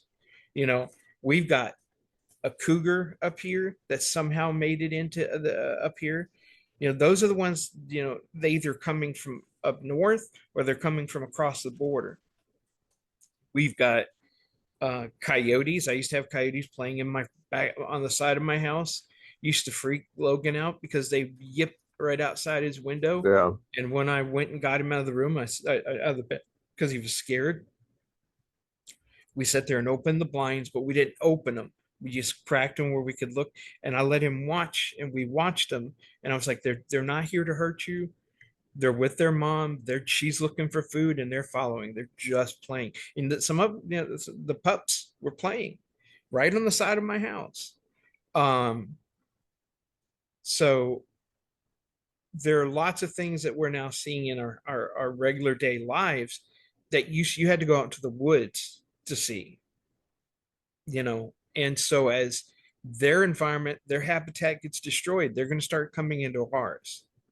One of my favorite movies, and it was a favorite book. I think I still have it in my boxes. It's called The Wolfen, Yes. That and sounds familiar.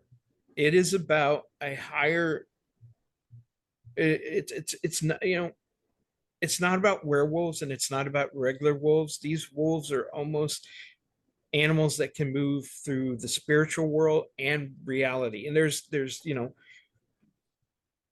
folklore says that certain animals can pass through the veil and back and forth like tunnels. Well, the wolfen are a higher level version of a regular wolf with just more ability to do kind of what we would call magic. Well, when their habitats were destroyed, they moved in the book, they moved into our area, our urban jungles, where people disappear all the time and are never looked for. There's you know, the dregs, not, I don't even say the dregs of society, but some of them are, you know, but they're the forgotten, and they prey upon people who will never be, Missed. will be missed. And so the book was really good. They did a really good movie with Albert Finney, kind of changed it up towards the end.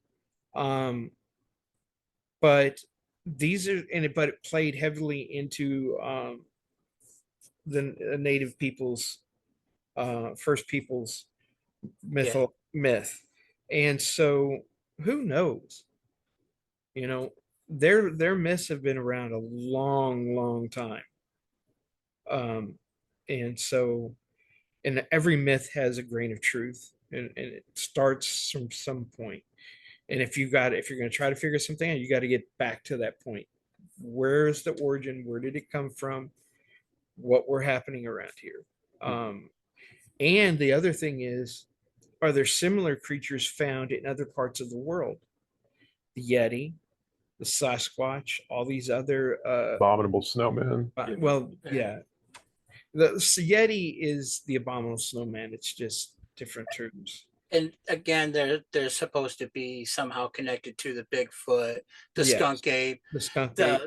There's the thing in Russia that they never actually named, but it was believed Yeah, to be the responsible. the one they got the picture of. In the Outlaw Pass incident. Yep. That picture still exists today, and you can look at it, and it is frightening when you think about somebody. They were hiking, going toward this place where they were going to go and do some investigating, and they had been writing in their journals and talking about on tape when they were talking to each other that they felt they were being followed. And one of the guys, because they're marching on skis, with ski poles in a line. I'd hate to be the last guy in the line, because that's the person who always disappears first. But he turned, took a picture, and it is one of the most terrifying pictures I've ever looked at. And when you find out how From the Dyatlov Pass incident? Yeah, about this college students that were going up to. Yeah, no, I saw actually. There are two different incidents, but it's basically believed to be the same creature. Yeah. Okay. I had watched the video not too long ago. They think they pretty conclusively figured out the Dyatlov Pass, like what happened. Well, are you talking about, no, because the government tried. But what you're talking about? I'm talking about the one where the government hid what had happened. That one I don't know. That there had been a test firing of a Russian weapon that night up higher up on the mountain. That we know that the helicopter came in, looked, and then left. Mm-hmm. And whatever it was frightening enough to make the students rip through their tent. That sounds like run in different directions without half of them not even dressed. And we found people with broken ribs, hung up in trees. One of them had their tongue ripped out, and another one had parts of their organs removed. That's essentially what they had chalked it up to was, of course, like with Chernobyl, they didn't get a lot of the information out when it first happened. The Russian government was very secretive, even though it was Ukraine. But yeah, with Dyatlov Pass, essentially what the investigators had found over time was that it looked to be essentially a chemical that was used that was accidentally dispersed Right. that caused that stuff to happen. There were also levels of radiation. I think that's Yes, there probably the was. only unknown. They never really discovered exactly where the radiation came from. There were theories, but the chemical trace elements that were So there. what? Because it's been a That's couple the of years official since story. it's been a couple of years Yeah, since I've looked into this. But at the time, the detectives who were involved in the investigation, who then the Russian military came in and took it over, took off with the bodies. yeah, like They immediately. still said that the police, their file is still, as of 6 years ago when I was still following this, that the case has not been closed. That the military and the government has closed it, but the investigation did not come up with enough answers to Yeah, match what the there's still a website that's I think run by the descendants or something, yeah, or yeah. Yes. And that still has the pictures. there was one guy who had gotten sick and he didn't finish the journey. He was another student from college, Yeah. and he talks about how he was not feeling good and he just did Hmm. not feel like, yeah, it's like, when somebody's going on a plane and all of a sudden they feel real bad and they get off and the plane crashes. He was Final having Destination. one of that. He was trying to talk people into staying. Yeah. Let's put this off. I'm gonna have to go get a drink. Um, But I think I even the memorial website that's still up because they have the unedited pictures of like the remains that you see what happened. They tend to, while obviously not every question's answered, the general consensus seems to be yes, this was a Russian military screw up that had sprayed over that, and they weren't truthful, which I guess no, and it was a no missile. It governments, was a missile. yeah, a missile. Yeah. So they're never going to cop to it, and that. But how did that make people run out? And I know they got scared. Well, I mean, look at the effects explosion. of like Agent Orange on people, especially like when it's Oh no, only no, no! I know. when it's I minimally know. like sprayed on you, could have really wild hallucinogenic effects. But So that's why what you're whatever the feeling is that chemical was, some of I, them they attacked each other. Is that what they're yeah. saying? So okay, so to go back, my favorite horror movie is Jacob's Ladder. Okay, and when the big reveal at the end happens, like what had happened to them, they were experimented on in Vietnam. A great everything's with the grain of like somewhat truth. So you learn about what had happened with the development of Agent Orange, and it does cause effects like those, especially what they found like in minimal doses. It was causing like aggression, it was causing hallucinations, rather than outright killing you, which is what it was designed to do. And they were like, okay, well, hold on, let's study these effects. So whenever they kept going into the Dyatlov Pass incident, Wait a minute. Wasn't Agent Orange a defoliation chemical meant to destroy the plant life so that they couldn't hide in the jungles? Yes. But they knew it was so going to do more than They it knew did. that, yes, the news that gonna, it would have yeah, effects on anybody who was exposed to it, and because they tested it Yep. And they didn't after say the anything. fact, and then they denied any knowledge of it to keep from first embarrassing the administration, the military, and to lawsuits. protect them from lawsuits. Um, so I don't know. I don't know if I believe that, and they're still That just one makes the most sense to me, given what they had uncovered and the evidence there. The only thing that so far remains truly unexplained was the radiation sources, because there was no like naturally occurring radiation in the area. Uh, there was whether like where they had camped or where they had like essentially started from before they made their way. There was no radiation there. There was no radiation in the mountains. That so far from what I've Right. seen has been right. the And the biggest fact question mark. that, Where did that come from? well, and they weren't the only ones who had died there. Other people had disappeared in that same area before. Mm. And how do they explain the pictures of the shadow thing that was following? Yeah, that's. Oh, I know what picture you're talking about. Yes, the guy had taken it in between the. It was like in between the trees or something. Yes. Like he had turned around and take. I know which one you're talking about. Yeah. Um, So there. Okay, so I have heard one explanation for that. If you want to hear it, Yeah, go ahead. Is that by that point, whatever the chemical or whatever was dispersed in the air had begun to mess with them so much that they were seeing things, but essentially that photo was of another person from the group. They just didn't realize that he took that photo of another person. See, There's I don't somebody that was that in the group, because here's but they're first. so There messed were up. wait, oh wait, man, wait. Hold on. There were other families that lived in that area that lived in the mountains. They were not affected, and the military at first blamed the deaths on certain families up there as scapegoats yeah, and tried to say that they killed them. that's So, not surprising. and I don't trust the Russian military or the government to tell the truth on friggin' anything. They assassinate people all the time. Either these kids saw something they weren't supposed to, Could have been. and it was faked by the government. It was Yeah, from what I remember of it, is it wasn't until they were up on the mountain in the tent, and there's recordings of them talking and joking, and then there's the loud bright light. They walk out to look, and then there's the explosion where whatever was hit higher up into the mountain, which is supposed to be a rogue missile. That was yeah, they were doing a missile test. like an airburst, or it hit something. Or you Yes, think it hit something? and so the picture that he took was days before they even got there. So are they now saying that they had been sprayed on because it wasn't from the missile? Because the missile happened after they had arrived to their campsite on the top of the mountain. So I'm a person that doesn't leave anything to chance. So if we were hiking and somebody turned around and got a picture of someone that was following us, I'm running right to it. Let's nip this in the bud. I'm not taking any chances. Where did you see it? Let's just go.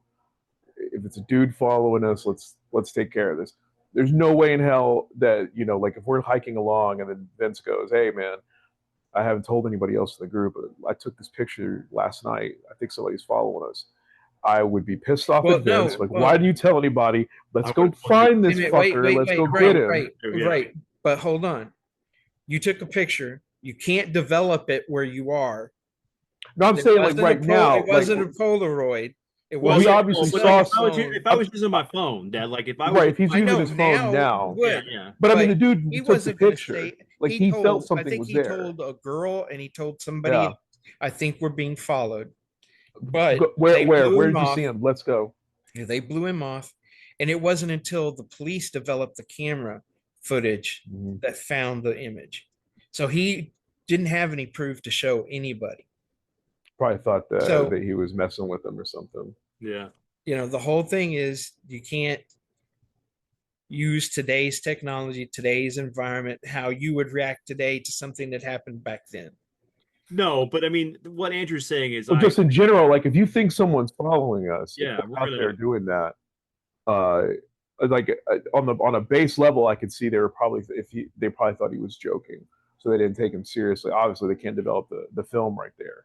What I'm saying is like, regardless of the technology, put us back in the 1700s and we're out in the forest, looking for food, and Vince tells me, I think someone's following us.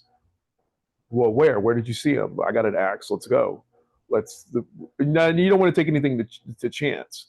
That's why I do think that the only explanation for them not believing it was that, oh, maybe he was a jokester, maybe whatever, because like you said, they're not going to be able to develop the film right there, so he's not going to have any proof. So if they didn't believe him, I assume they probably thought he was playing or something like that. All right, Whereas Chris. like, hey, it's me. Vince tells me he thinks somebody's following us and we're in the forest. I believe you. Where did you see him? What's going on? Because there's no way in hell I'm going to go and be like, okay, yeah, Vince, somebody's following us. Time to go to sleep.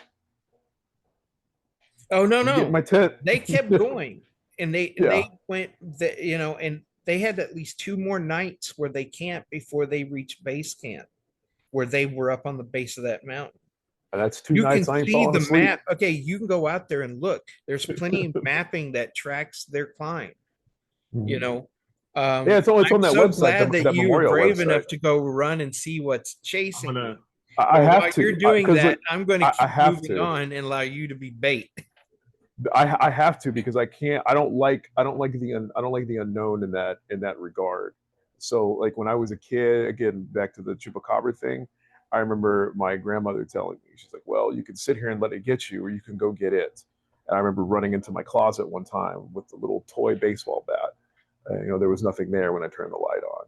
So that one little piece in my life is kind of defined where even like when I have personal problems, it's like, well, I You can run and sit get here a and plastic sulk. baseball bat. Well, Yeah, I can sit here and sulk, or I can just run right to it and either you, solve it or just yeah. get it over with type thing.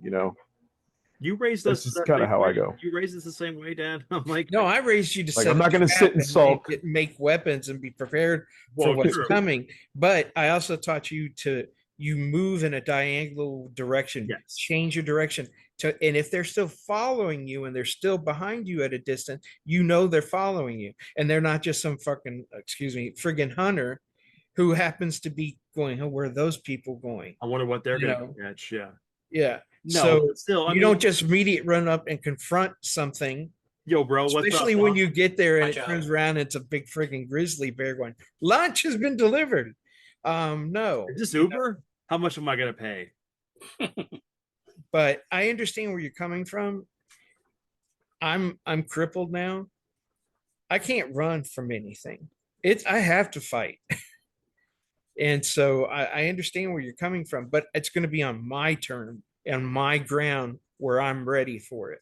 And So I'm what I not need, going to run over and just leave myself open to, whatever. so what I need is somebody to draw my dad as Dutch with the mud all over his face, In a with wheelchair. with I'm a not that far with his gone, with his Andrew. cane You just said you were crippled. I have to walk with a cane, dude. How fast with am I a going with to a run? with a cane in his hand Got that's a wrapped blade in around it. with his shirt. Hey, you live in Texas. You can have a sword in your cane. I know. And yeah, I you could. do. I want a predator dad Dutch drawing of him going ah with the predator like in the shadows. But, Funny. Dutch didn't run up and try to take it on. No, Dutch knew He Dutch set up prepared. he prepared and set up where he was going to confront it and win. Okay, so But just now we gotten off track. well, we're at the point right now where we probably need to do two more and then that's it for the night. Well, I wanna talk about one because I really haven't done anything but respond to y'all's.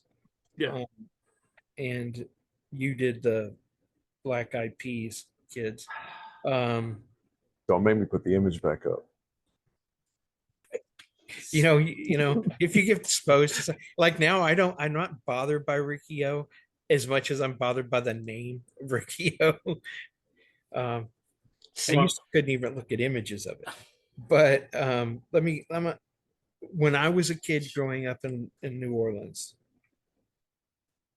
my grandmother, who was a very religious person, very spiritual, but she also understood things, supernatural things and things like that. And she prayed, had an altar. And there was something she used to tell me and my brother, not brothers, because Gene wasn't born yet.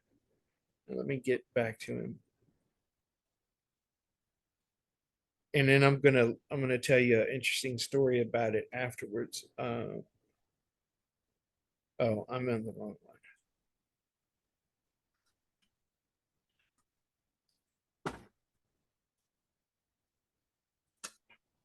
I got to get back over because I went and looked at the list I mailed you, not the one I had for myself. Okay, so she would come in if we were not in bed at a certain time and going to sleep.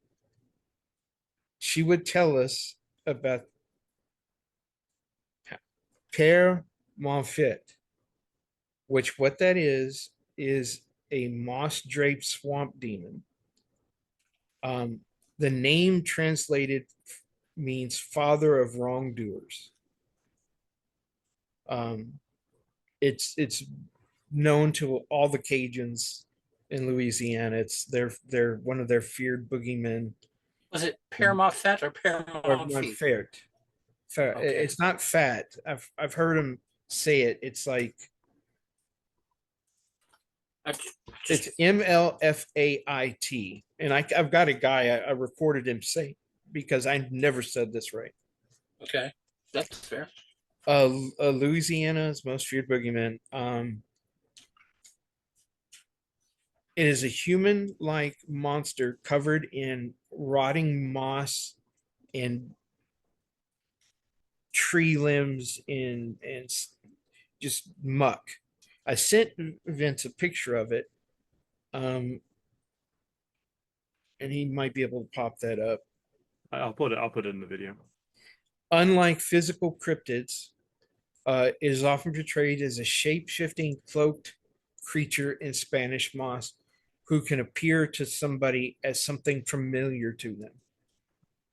It is known to haunt the alleys and the darker areas of New Orleans and other areas of the swamp, not only in communities but in the swamps itself. Um, it is said to possess unworldly powers to capture and punish people it sees as doing wrong, or what it considers are trespassers on its territory. It used to attack like trappers and hunters and people who would invade its territory. It was very highly protective. The reason why it was told the kids is a boogeyman was because if they weren't in bed asleep, they were doing wrong, and it's going to come and grab you and take you off. Um, But Locals, technically, wouldn't the parent lying to the kid be doing wrong? yes, So yes, they yes. would be taken. So, Yeah. so that We'd all go together. that might Let be me, the thing that you should tell your kids. All right, guys, look, you got to go to bed because I don't when want to have to you're lie to you so that this creature doesn't take me away from you. Then you're wait a by second. yourself. When you're 5 and 6 years old, you don't reason like that. Especially when you're sleeping in a bedroom where they don't allow you to have a nightlight. Your grandma comes in with a candle and she says, y'all should be asleep because this is what's going to happen to you. You know, and then point at the window that we used to have at the back part of the house. That was, I remember telling her, but that's too small. Oh, it'll get through there. It'll change and it'll come through.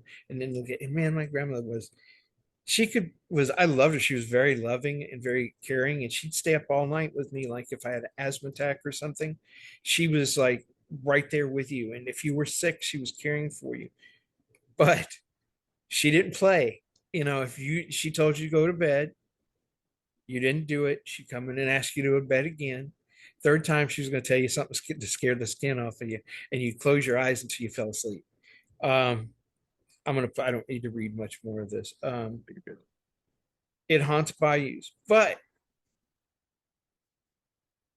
I moved and we went to San Antonio, and I grew up there and learned all the different lores about Lechusa Llorona and all these other things.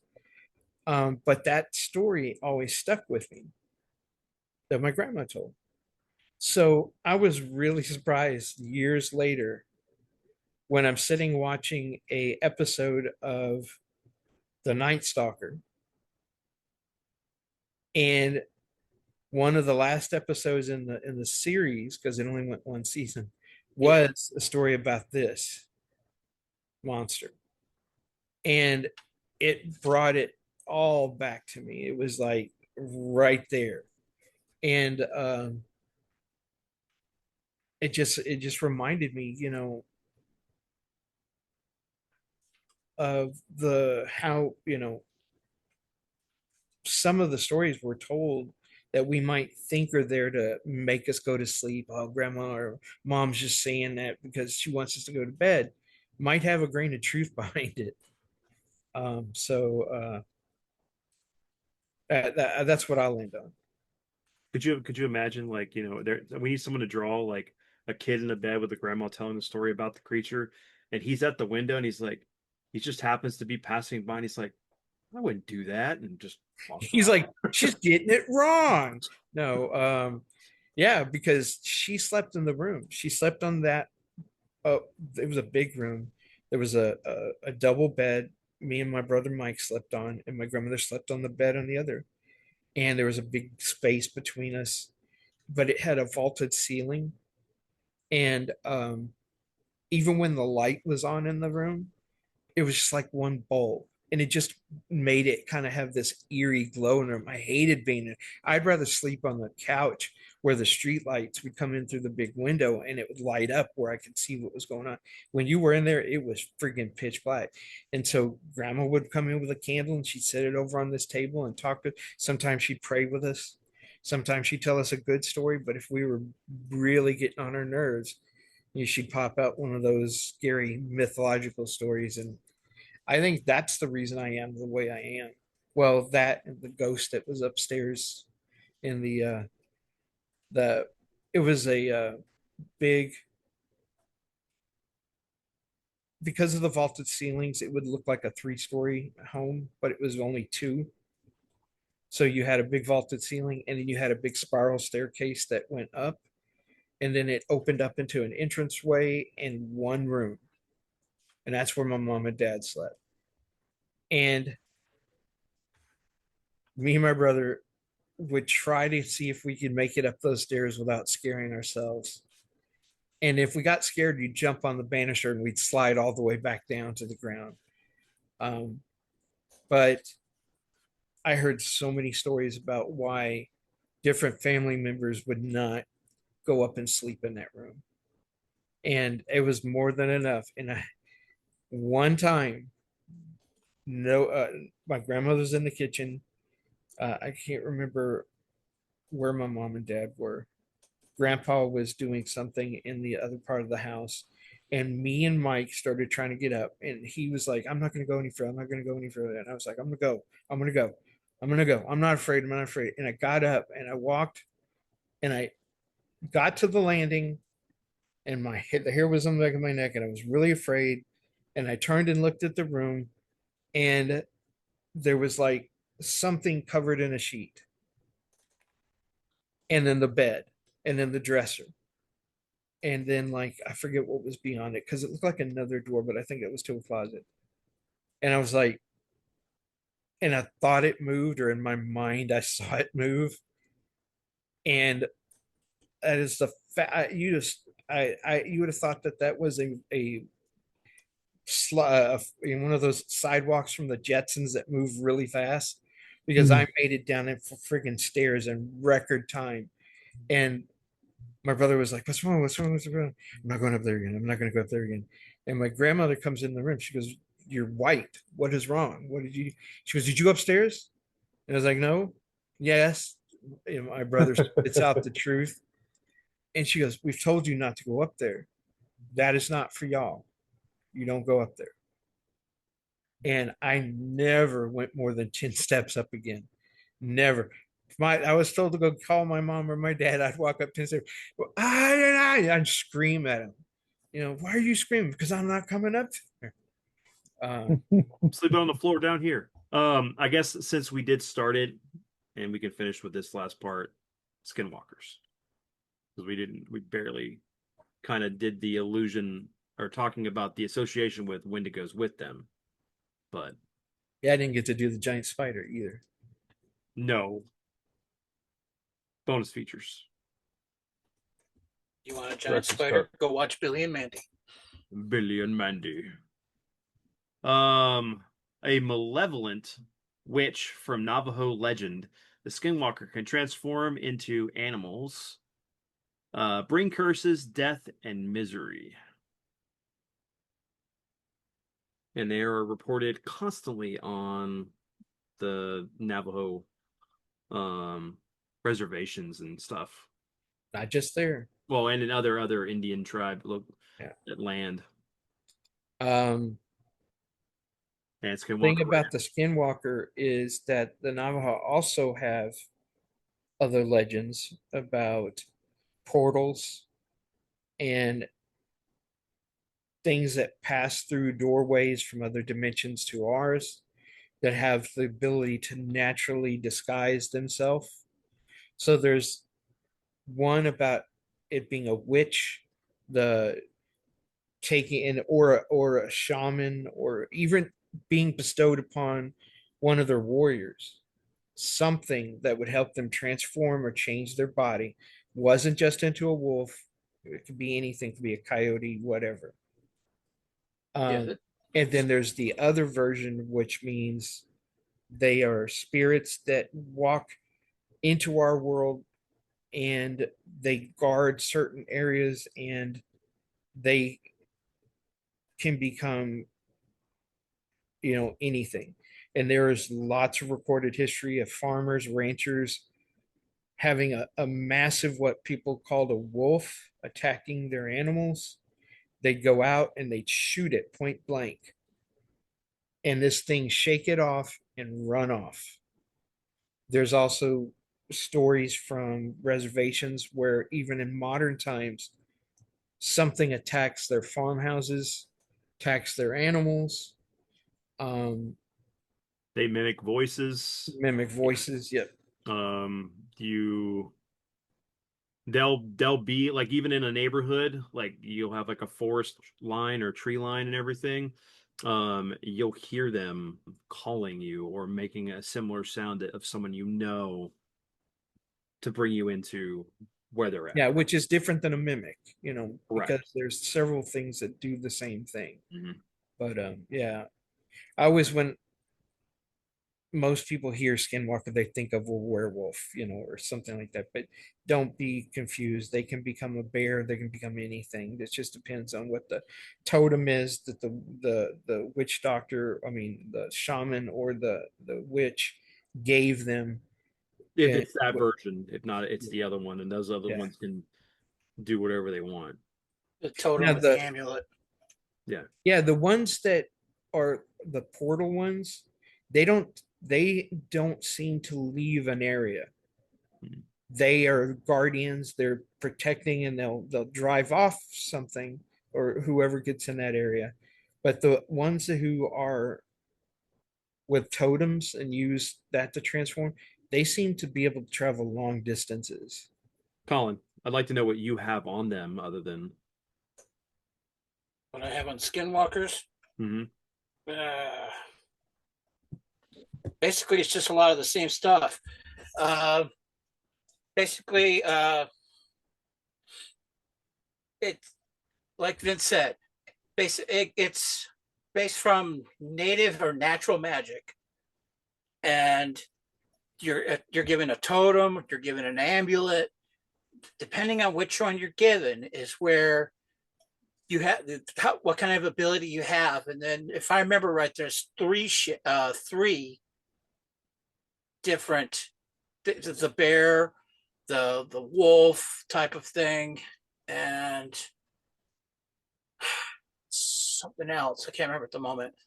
But what it is, it'll the one if you had the totem, you had the ability to take on the essence of it. Okay. Which is part of the reason. And those were the gatekeepers, those were the ones who stayed closer to it, because it draw a lot of energy, and if they're closer to the portal that they're protecting, it draws on that and helps keep their strength. The one with the amulets are the ones that can run, and go greater distances, because it's like having the wolf belt or the things like that. And yeah, they do last a certain amount of time, or depending on like weather conditions, light conditions, things like that. um uh they're pretty damn vicious and stuff like that, but and they're territorial. But if they don't come at, they'll go to a certain point in their territory or their area, even if they're the longer range ones, because again, they're aggressive only if you infringe or incumbent on their area. Let's see if I can remember. There are a couple of ways to actually kind of to wound one, and because a lot of people base the ideas similar to like werewolf silver and lead. And again, it comes down to which side of the fence that you came on for the story or the mythology behind it. But there's never been one that's been captured. There's never been one. I mean, supposedly there's some that have been wounded over time. Supposedly they're invulnerable. The mythos around that part of it gets kind of sketchy. But there's never actually been. There's been like glimpse sightings and things like that, and there's never been like, oh, hey, we've got one here. Here is some blood. Here is this remnant type of thing. And oddly enough, if you go looking for them, they kind of just stay out of the way. It's when you're just out doing things naturally.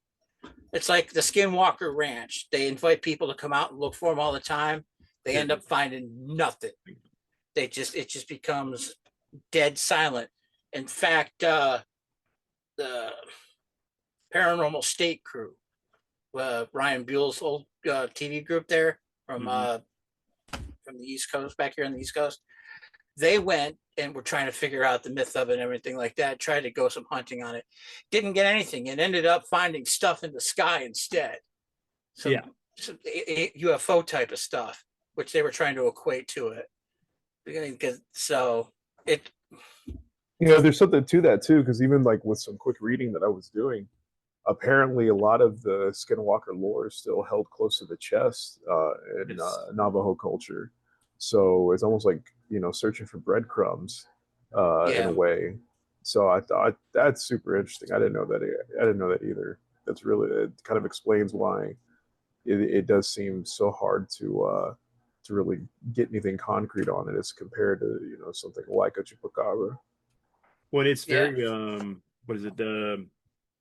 For the Navajo people, they don't want to talk about it because it is part of their. It's the bad side of that culture. Well, the Navajo have always been a very secretive people anyway. Very secretive about, I mean, think about it. They were so secretive and had their own special language, everything, that they ended up using them as code talkers. Code talkers. Mm-hmm.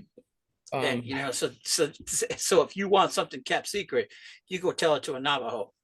If they believe that's what they did in the X-Files whenever they had discovered the aliens and the dead aliens in the train cars. Yes. They had them go and recite that plus some decoded messages that Agent Scully had gotten back to them, and they had recited to other people as like in the oral tradition of their culture, so that way they would remember it and continue to pass it down.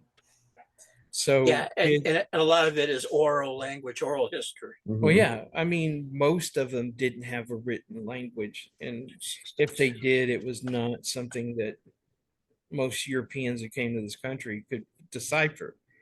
And it sometimes took people years to be a mesh in their society and living with them before they learned to speak them, and even then they would be confused. Mm-hmm. Did you discuss the fact that the shaman and witch can change forms differently without the other? Okay, you did that because I had to walk out of the room for a minute. And did you talk in it's bear, wolf, coyote, and snake? Yes. And some of them believed that the witches could turn into like cougars, birds, blackbirds, or some other kind of bird. So it's not just one thing or one small group. Right. Okay, here's what John Michael Greer has on him. Southwestern Native American term for shapeshifter, belonging to a tradition of evil magic, a partial translation of Navajo, Yanadalushi, literally means one who goes by means of trotting like a canine. It's kind of like the loup-garou, yeah, which is the French version. Yes. All right, so Andrew, your last buddy with the one you wanted to talk to. I want to make sure we get this in for you before we end the episode. The What did you want me to? I forgot now. the Because I got to talk Flatwood. about Chupacabra. Well, I Oh, know okay. So the Flatwoods. Flatwoods monster, there's honestly a lot to talk about. That's my other favorite one, and it might go a little further than how you want to do this. Um, but yeah, so the Flatwoods monster was one that I had read in that book as a kid. Now this is where it kind of goes into, is it a cryptid, is it not? Because I think it was essentially later on, as they got the description from the children, it seemed to correspond more with that of like a UFO slash alien.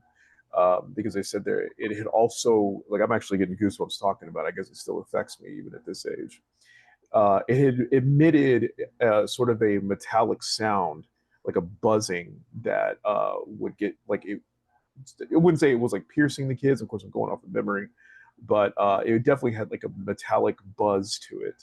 And its cloak, while they couldn't see it at first, once it sort of stepped into the moonlight, it was very shiny, which kind of played off of that. Well, is this thing like a machine or something? And then again, going back to the eyes, it had these big glowing eyes, and definitely one of the weaker explanations for that. I think it had come from the sheriff at the time. Was that, well, maybe it was a big owl?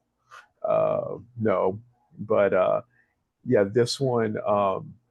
It also had a very unique shape. When the kids they drew what they saw, and I think I have to go back and remember, but I think they had actually, like, it wasn't just children that had seen it. I believe that some adults, they had go run and gotten to the adults and said, "Hey, there's something out here in the woods. Um, you need to come and look." And it was from their different sketches that it got its famous, spade shape as part of the suit that that it wore. So I think initially, like, from the original description of the Daniel Cohen book, it did seem like, sort of your run of the mill monster. And then as I followed it later on, you got more in depth descriptions from the kids, like in other, books or other media.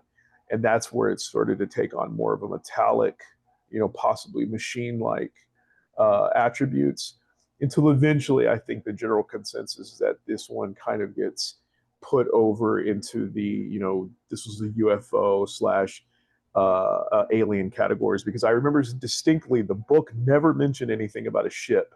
Then later on, it was like, well, yeah, no, there was a UFO that like was near it that it had come from, and I'm like, oh hell, okay, so this is a UFO then. But here, I'll read this real quick. Uh, it says, so at 7:15 p.m. on September 12th, 1952, two brothers, Edward and Fred May, and their friend Tommy Heyer, said that they saw a bright object cross the sky and land on the property of local farmer G. Bailey Fisher. The boys went home and told their mother, Kathleen May. The four of them, accompanied by local children Neil Nunley and Ronnie Shaver, and Kathleen's cousin, a West Virginia National Guardsman, went to the Fisher farm in an effort to locate whatever it was that Edward and Fred had claimed to see. The group reached the top of a hill, where Nunley said that they saw a pulsing red light. Lemon said that he aimed a flashlight in that direction and momentarily saw a tall, man-like figure with a round, red face, surrounded by a pointed hood-like shape. Descriptions varied.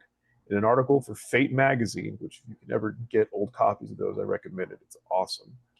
In an article for Fate magazine, based on his tape-recorded interviews, UFO writer Gary Barker described the figure as approximately 10 feet tall, with a round, blood-red face and large, pointed, hood-like shape around the face.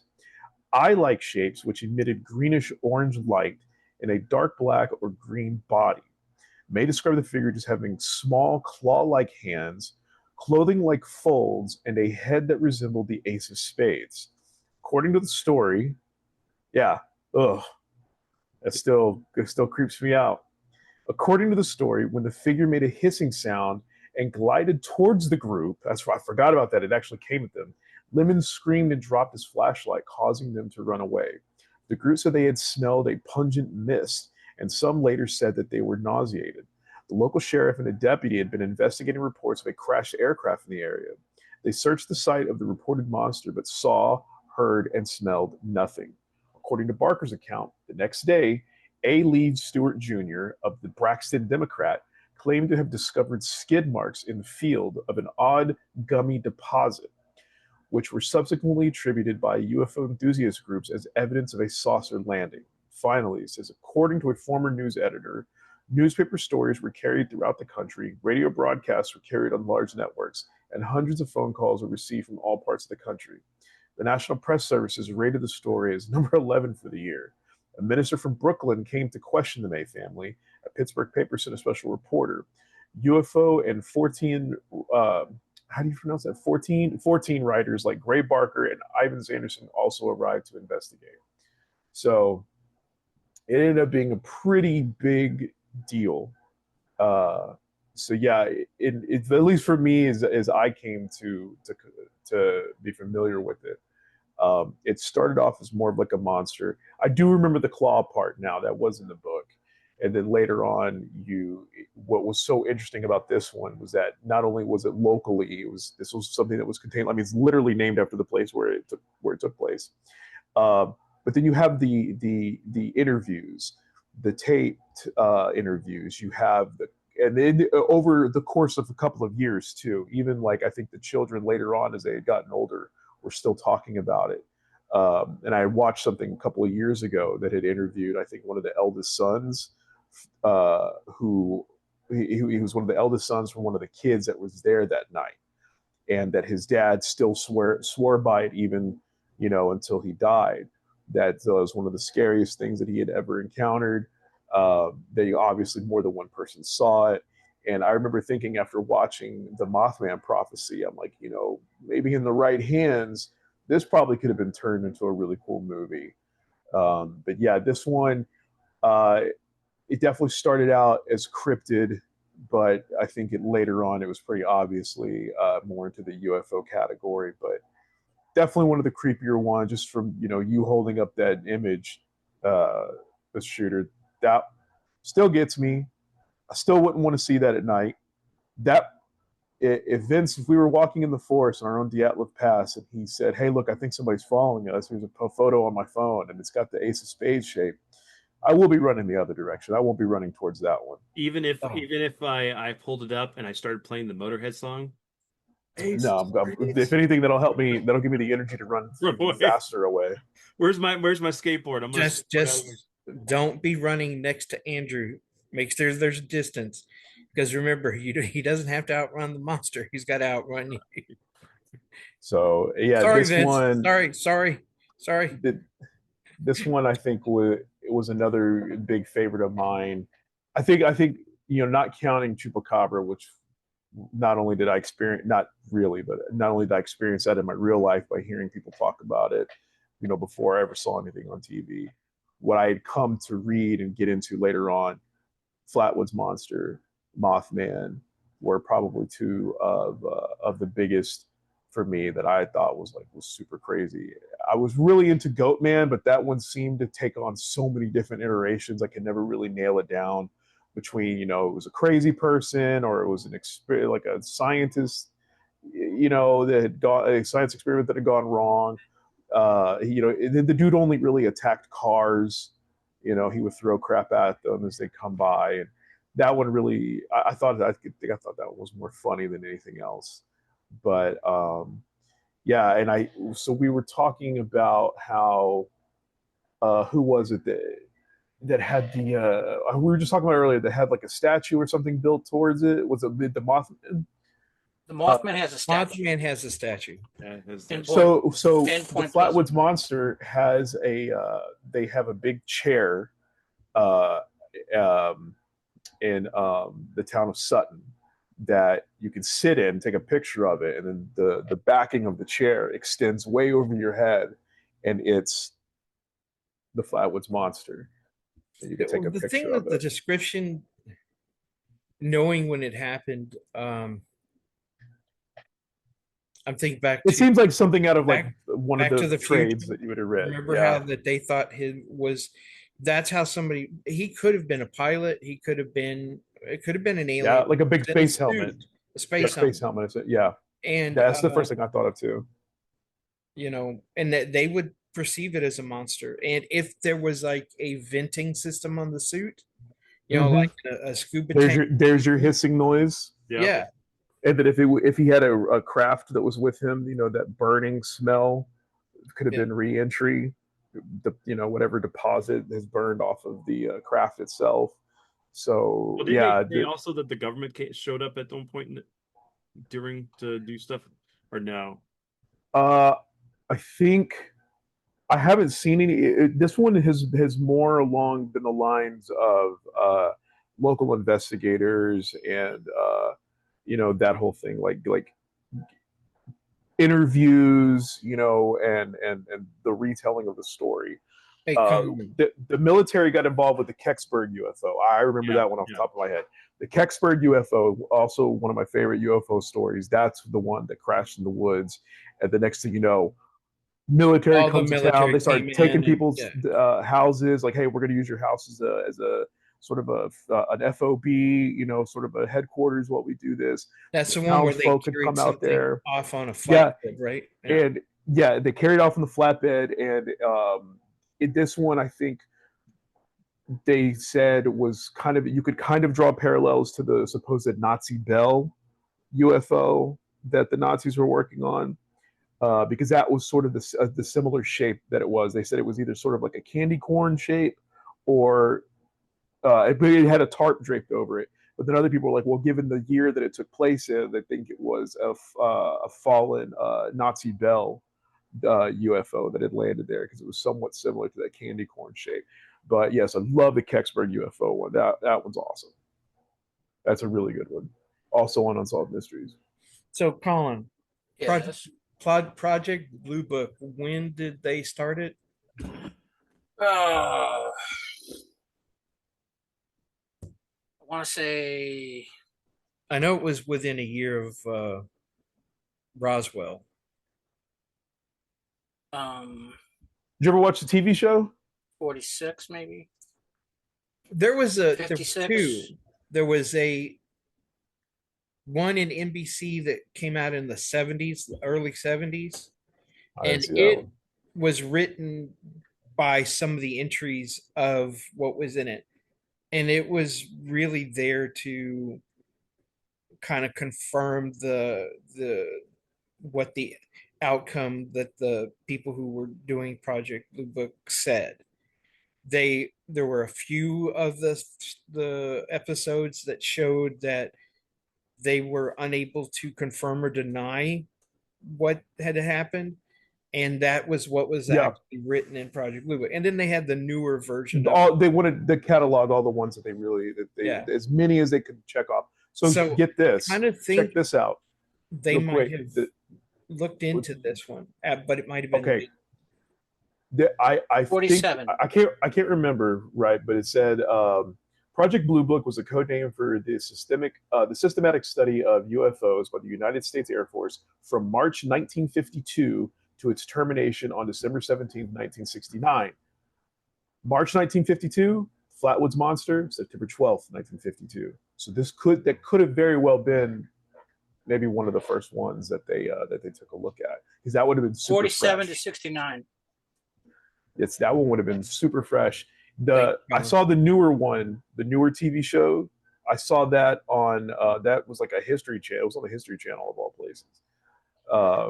But I think they might still have it on Peacock if you have that. That one was really good. I think it ran for like 2 seasons. I don't think it's going to get picked up for a third, unfortunately. But I it's know that super some good. of their findings were published, Yeah.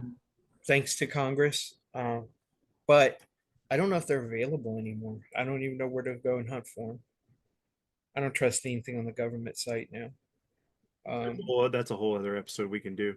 Yeah, Yeah. but Experiments and things that and see, that's at a time where we were advanced enough to know if something had been damaged by radiation.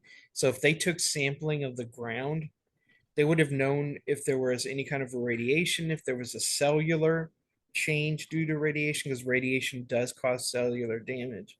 Mhm. But they didn't have the type of forensics we have now. Um, Yeah, this one was this was almost it was it was very interview heavy, more so than on the science side, and it was a continuation of the earlier project. So Project Sign was the progenitor. That one started in 1947, followed by Project Grudge, and then eventually, and that was in 1949. Then you had Project Blue Book, which combined the goals to determine if UFOs were a threat to national security, and then to try and scientifically analyze the UFO data. But as you see in the show, and then like it's some of the stuff that you read about it later on, eventually since they started knocking off some of the easier ones off the list, eventually the government's like, okay, well, just go ahead and kind of wrap it up. But they kept wanting to go because, like, well, hold on, some of these are like, so I remember there was one they wanted to send back, they brought soil samples back, dropped them off to get tested specifically for radiation, as often is common among the landing sites, and the soil samples disappeared, yeah, that happens quite which often. shocks no one.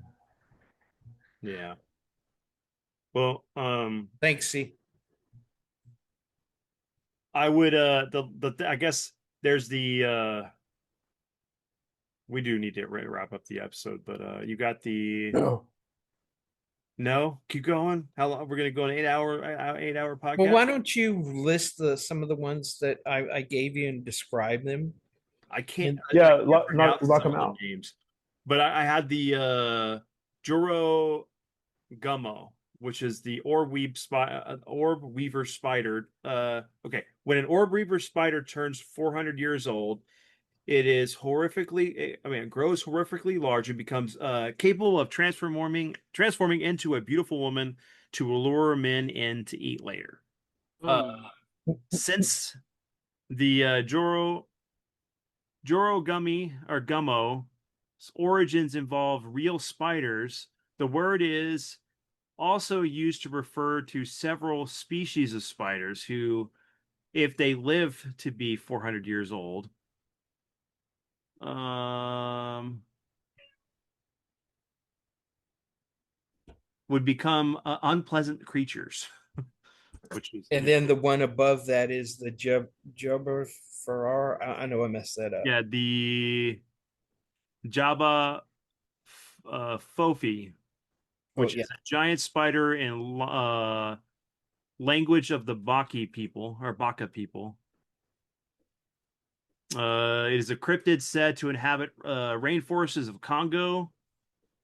They're described to be massive, aggressive, venomous spiders.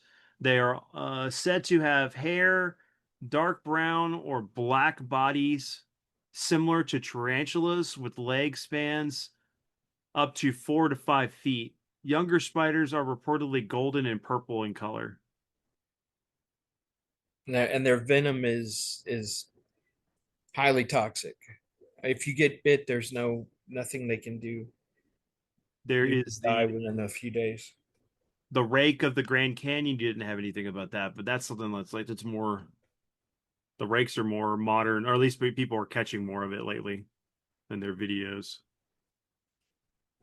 Seeing creepy things crawl across their front lawn. What's great is there are with so many tr- uh, trail cams being put out by nature observers, hunters, people looking Yeah, to see what's going on around their property. We are capturing more and more footage Of weird of creatures. weird stuff. And the fact is that um, I wish somebody who does this kind of stuff would put out a high definition camera with night vision, because the regular trail cams they're blurry, they're not very good. And considering the cameras we have on our phones, we should be getting much better pictures. But there are some pretty frightening images out there, um, that were taken by people who are environmentalists or who are Yeah, they have the tree cameras or What do you call the Yeah. people who Conservationists. no, not conservation, but the ones who actually go out and study the animals and are looking for new species. Can't remember the Oh, term. cryptozoologists. I'll look it up. I don't remember it. Um, but they're the ones who like went out and found new species of monkey. They go into and find they're finding newer primates that we've never understood, new birds, new insects. There's tons of new insects that are New found, new, fish. brand new, that are being found every day, and fish. We're losing more fish than we're finding, though. That's sad. Um, Same thing for amphibians. yeah, well, that's our canary in the coal mine, really, the amphibians, Yeah. because they breathe through their skin, you know.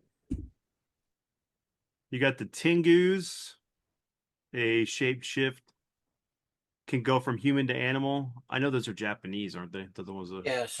Yeah. Yeah, the creature can speak to humans without moving its mouth. Yeah, like it talks to you in your mind.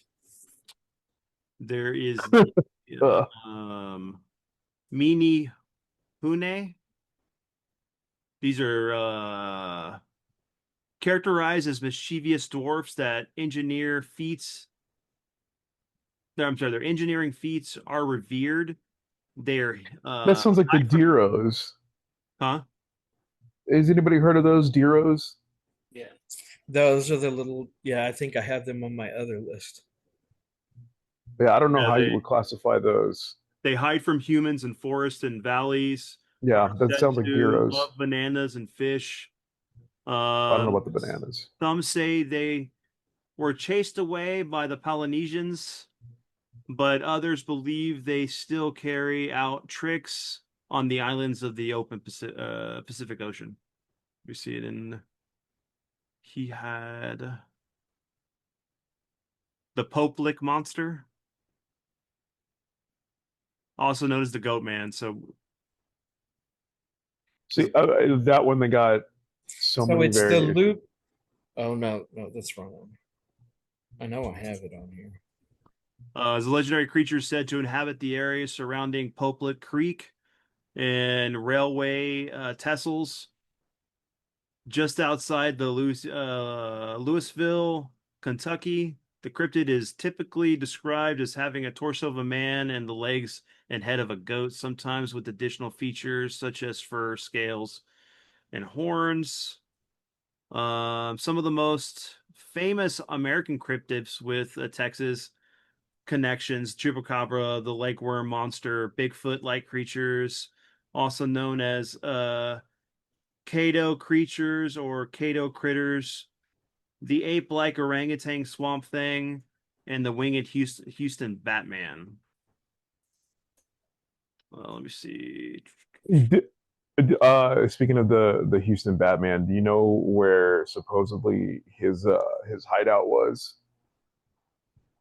The Jefferson Davis Hospital, the one Where I that was was on born. Oh, come on. The Where I Civil was War born. burial ground, where RoboCop 2 had scenes filmed, where me and some friends may or may not have busted a lock to get in, and Yeah, we went there. I took a whole car it full was of it was kids. locked up by the time we got there, and we may or may not have busted the lock to go and film. And like you said, How'd you get past the guards?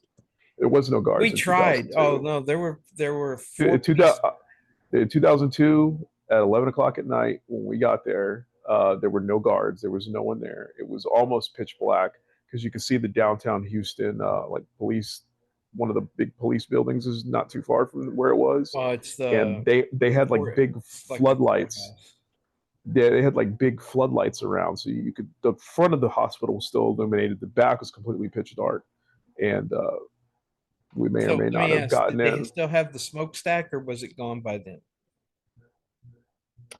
Because there's a I don't crematorium remember. there's a There crematorium was a crematorium in there. Yeah, yeah, and there was used I'm to be a willing to smokestack. bet that it was probably still there. We may or may not have gotten around to the front where we may or may not have seen. So there was some darkness, and then you see like a little light in the darkness with somebody lighting up a cigarette, smoking. So there was very much people there. They were not security guards, and We quickly Our left. asses out of there? Yeah, no. Yeah, because But it was creepy as I've shit gone because there a couple of there was no times. front facing on the building. A lot of it had Oh well, when collapsed. we went, the structure was still there. Some of the flooring Hmm. was still there. A lot of it is rotted. All the Yeah. windows were busted out, and you could see through every window. And because there's windows on the Hmm. other side, you could see that they'd removed some of the walls on the interior. But there was still the main front, the same Yep. door, and then that area where they found all the dead patients that had been buried at the front of the hospital was Hmm. still intact. They hadn't started excavating it and recovering That's any of those crazy. bodies. Um, but when we went, the last time we went, they wouldn't let us go. They had erected this big fence around it, which didn't Yeah. used to be there. It was a chain link fence on top of the Hmm. fence that was already there.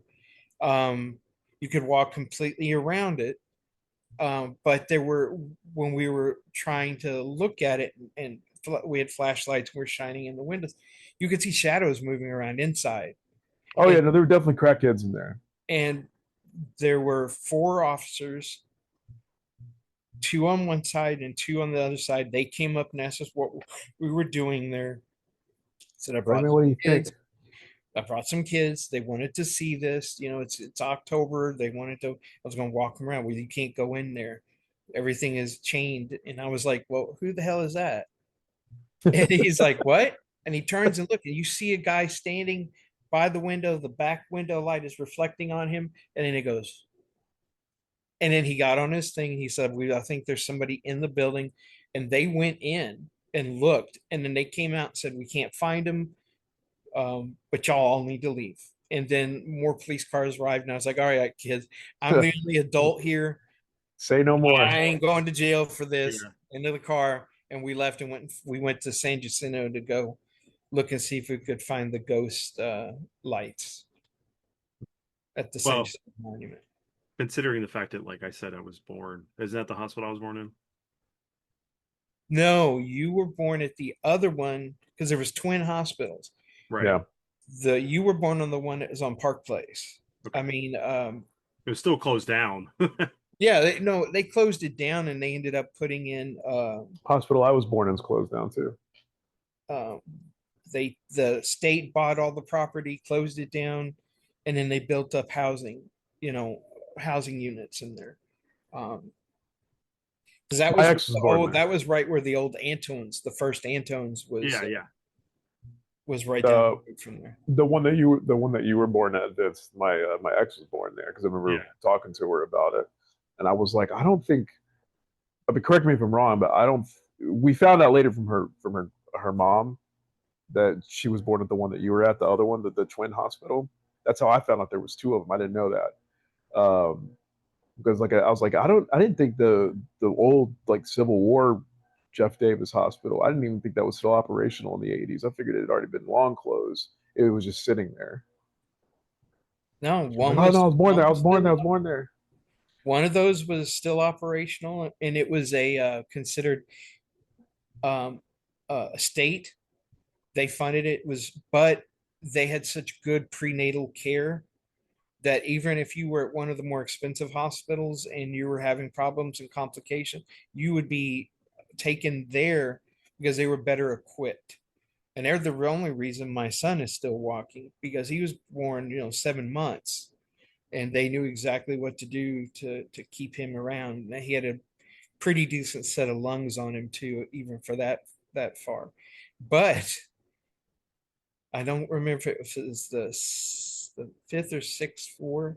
There were three floors, or at least two floors, that were for criminally insane, where the police brought people who had, severe mental problems, who had committed crimes.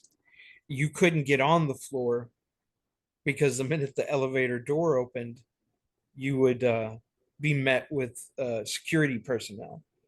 And while I was dealing with Vince's birth and his mom and stuff, Randy and my brother Mike decided they were going to go explore the hospital. And they got onto the floor and then got in trouble with security. And I was like, guys, can y'all stop? And then the next time they went up there with me, they took a mirror off the bathroom, one of the bathrooms, and they come walking and going, hey man, give us the key to your car. And I go, what? We got to take this out. And I said, what? What are you talking? And I walk out of the room and they've got this mirror between the two of them. And I go, do I want to know? And Randy's like, nope. And I'm like, you're never going to get out of this hospital with it. Go take it back. He goes, then what? They're going to find it taken off the wall and all this stuff. I was like, they've got cameras in here. They're going to know. You got to walk down by the entrance where there's nurses and doctors and all this other stuff. Go put it back, and they still stole it. That's So this Colin's right here. brother, who is I'm talking about. Hey, the club, Wow. and it's closed now, so they can't like the statue of Oh yeah, limitations stealing a mirror. it's over. The statute of limitations is gone. Real quick, is about the Jeff Davis Hospital. It says prior to the construction of the hospital building, the lot was used as the former municipal cemetery and burial grounds for the city of Houston, where thousands of Confederate States Army soldiers, former slaves, and city officials were laid to rest. The municipal cemetery operated on the lot from 1840 until the mid 1890s, when it fell into decay, resulting in the reclassification of the lot for use as a municipal hospital by the city of Houston City Council in the 1920s. Yeah, and they didn't remove all the bodies. I don't They think they could if they wanted to. It sounds like it was just Yeah, and then once they started excavating, to clear everything, they found them. All of a sudden, everything had to stop. Well, they brought in people to pull them, tried to identify them, and then have them reburied or in a yeah, new cemetery. Um, it's crazy. but if you're gonna have spirits that are restless, that would be a place to have it. Mm-hmm. And now it's artist lofts. Yes, yeah. yes, So if you need some inspiration, use that. you'll get a room there. Yeah, Yeah, you actually have to be in one of the schools to even get into the place because they subsidize or they used to subsidize some of the because I had friends who were in school for art. Yeah. I mean, does what the Rice University isn't that far from over there? So, Yeah, you're right. Yeah. Kirby's not too far from there. West Gray runs right through there. I'm trying to off of remember. Elder Street. So I was gonna say real before we go, it's obvious what my favorite cryptid is. What is everybody else's favorite cryptid? If you had to pick, oh, that's tough. Y'all go around and I'll tell you mine at the end. I honestly don't know. it sounds like it's tough for everyone but me. It's a real tough I test. lived every day as a kid being scared of this thing. It's the one that's creeping up behind you. Yes, like because my all of my relatives from Mexico, um, they would talk about it, even though technically their origins were in Puerto Rico. It quickly spread, and people talking about their chickens. But it's mainly chickens, roosters, being killed, and not in the normal fashion that you would expect from like a dog or a wolf or one of the common predators. Just constantly being talked about it, and like grown men being scared, like well, I don't carry. I carry my like telling me, I carry my pistol everywhere I go on my property, specifically for this thing. It's like, gosh, So I I literally thought this thing was real for a good chunk of my my early childhood, and it scared the hell out of me. So yeah. And then I remember that at that one X Files episode they did that was called X Cops, where it was like, the cop style one. One of the first people they go to that's having like the mass hallucinations, both Hispanic women, and what the hell she's scared of? Chupacabra. Well, I mean, I think the one that always scared me the most was the Mothman. And especially after watching the movie. The thing was that they never tried to use a can of Raid on it. Right. Yeah, yeah. Bright lights, that's what it was. It was just attracted to the headlights. No, it would just be don't turn on. Get the floodlights on it. No, it'll be attracted. And then you just have a giant like female moth light, and it's just attracted to the light. Just put up a giant screen and it'll flap into it. No, I want to see somebody do an animated of you hearing this fluttering and fluttering. You see some guys coming out and they're all in gear and they put up a giant bug zapper Yeah. and put a big light on it, and all of a sudden you're and then this big Mothman comes up and it would be like, yeah, I think we're gonna need a bigger bug zapper. Would be hilarious if it just walks over there with a cigarette and goes, lights it. Thanks, guys, and flies off. appreciate you.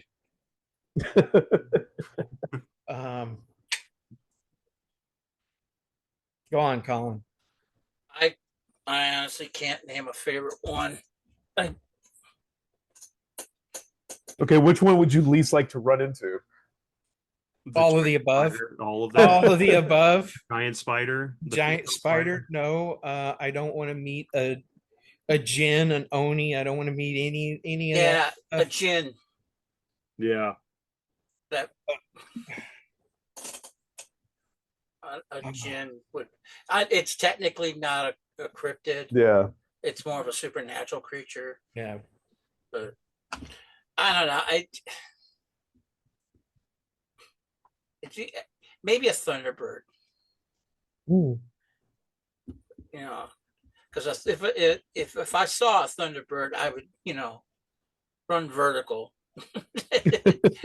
Sure, you wouldn't run over there with a saddle and like, all right, let's go and fly. Go. Yeah, even if that worked, but, even if that worked, then you'd be like, well, now I'm up in the air. What the hell? What am I gonna do? Now, oh, hey, look. We've all seen Rescuers Down Under 2. Rescuers Down Under. You get on that thing and you fly. You go up in the sky. Like you're committed at that point. Like even if you did it as a joke and you're like, wow, this thing's actually flying with me. Oh shit, this thing's flying with me. And you hope it doesn't go back to a very large nest with babies going and with their mouth open. Well, you definitely. Wow, that was easy. I don't know. Would I rather be flying with it or it flying with me? Like meaning it. Neither. No. I'd rather be flying with Falcor, than the Thunderbird. Yeah. Preferably not something where I could fit in its mouth. So that's when Dad goes, choke on me. Oh, I'm gonna take it out with me. If I'm gonna go, grab that duodendum and swing on it. I'm grab it by its neck. Gonna grab an eyeball and shove my hand through into the brain. Do something. Like this, and the wing goes this way, and you're like, oh, hold on, and you're able to like manipulate it. Like fly him because you're holding onto the nerve ending.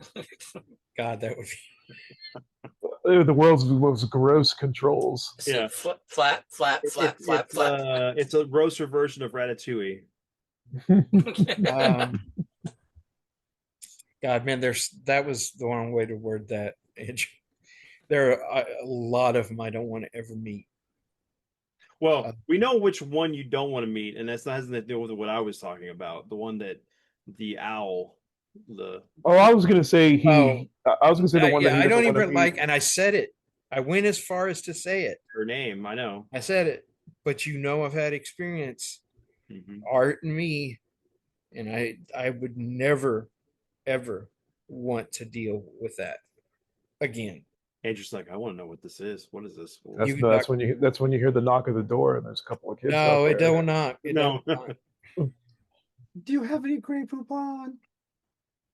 No, that would be what? But thinking about the Halloween episode, that would be a really good story or something to add in there. Is what is the most paranormal thing that you've experienced in your life? I have only experienced one, and it has stayed with me to this day. Well, the main one that I that would love to have my dad tell. He doesn't want to hear it by himself.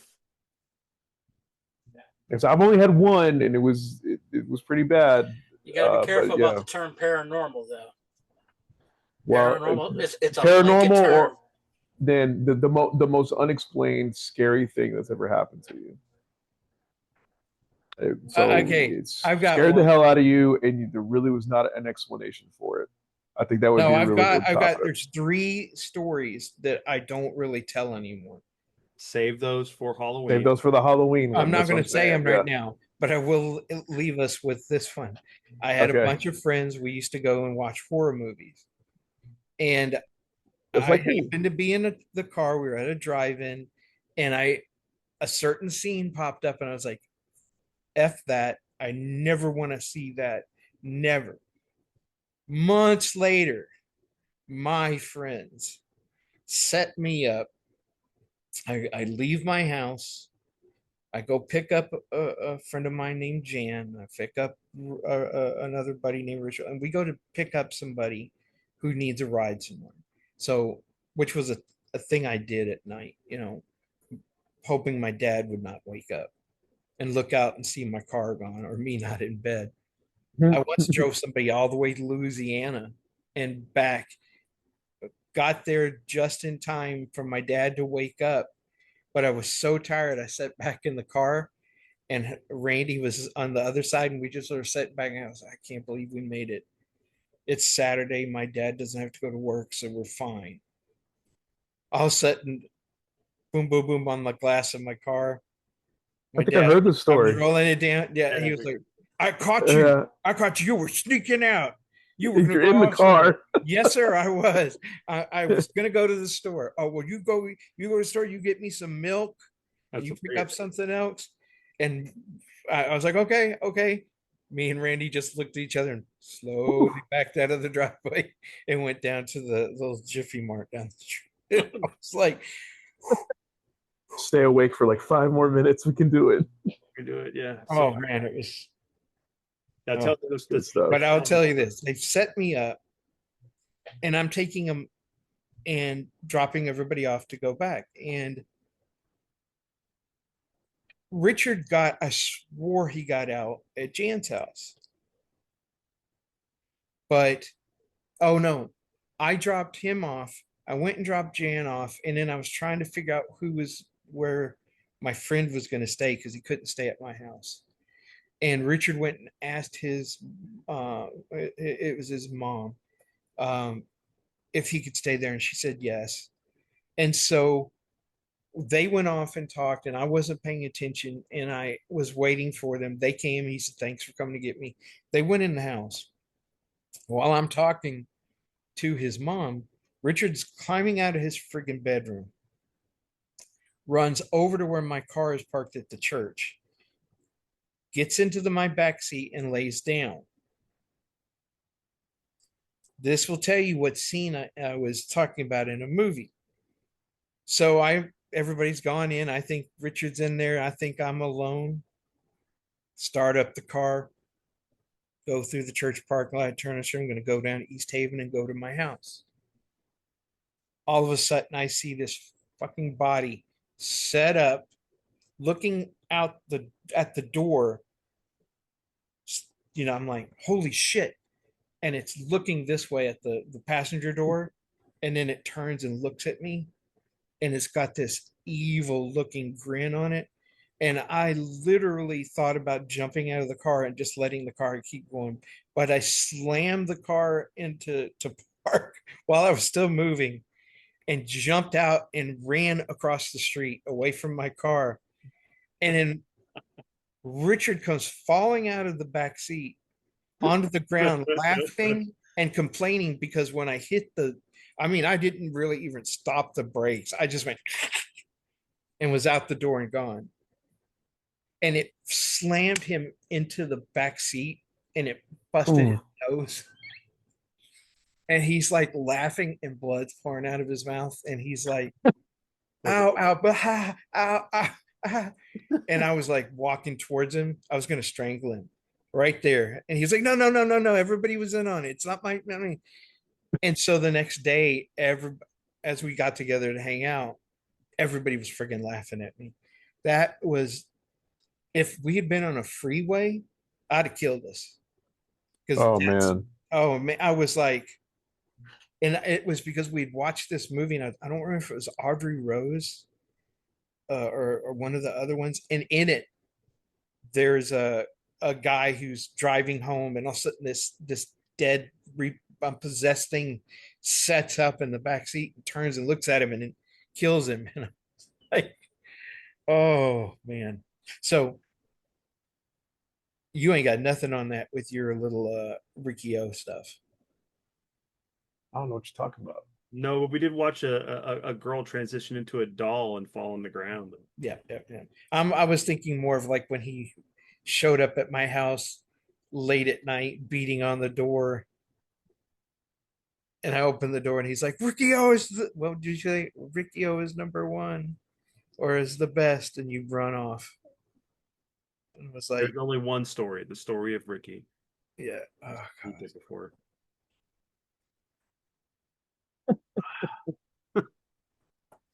All right, so everyone, we hope you enjoyed this episode. We'll be back next week. I want to try something new. It depends on who makes it to the end of this episode.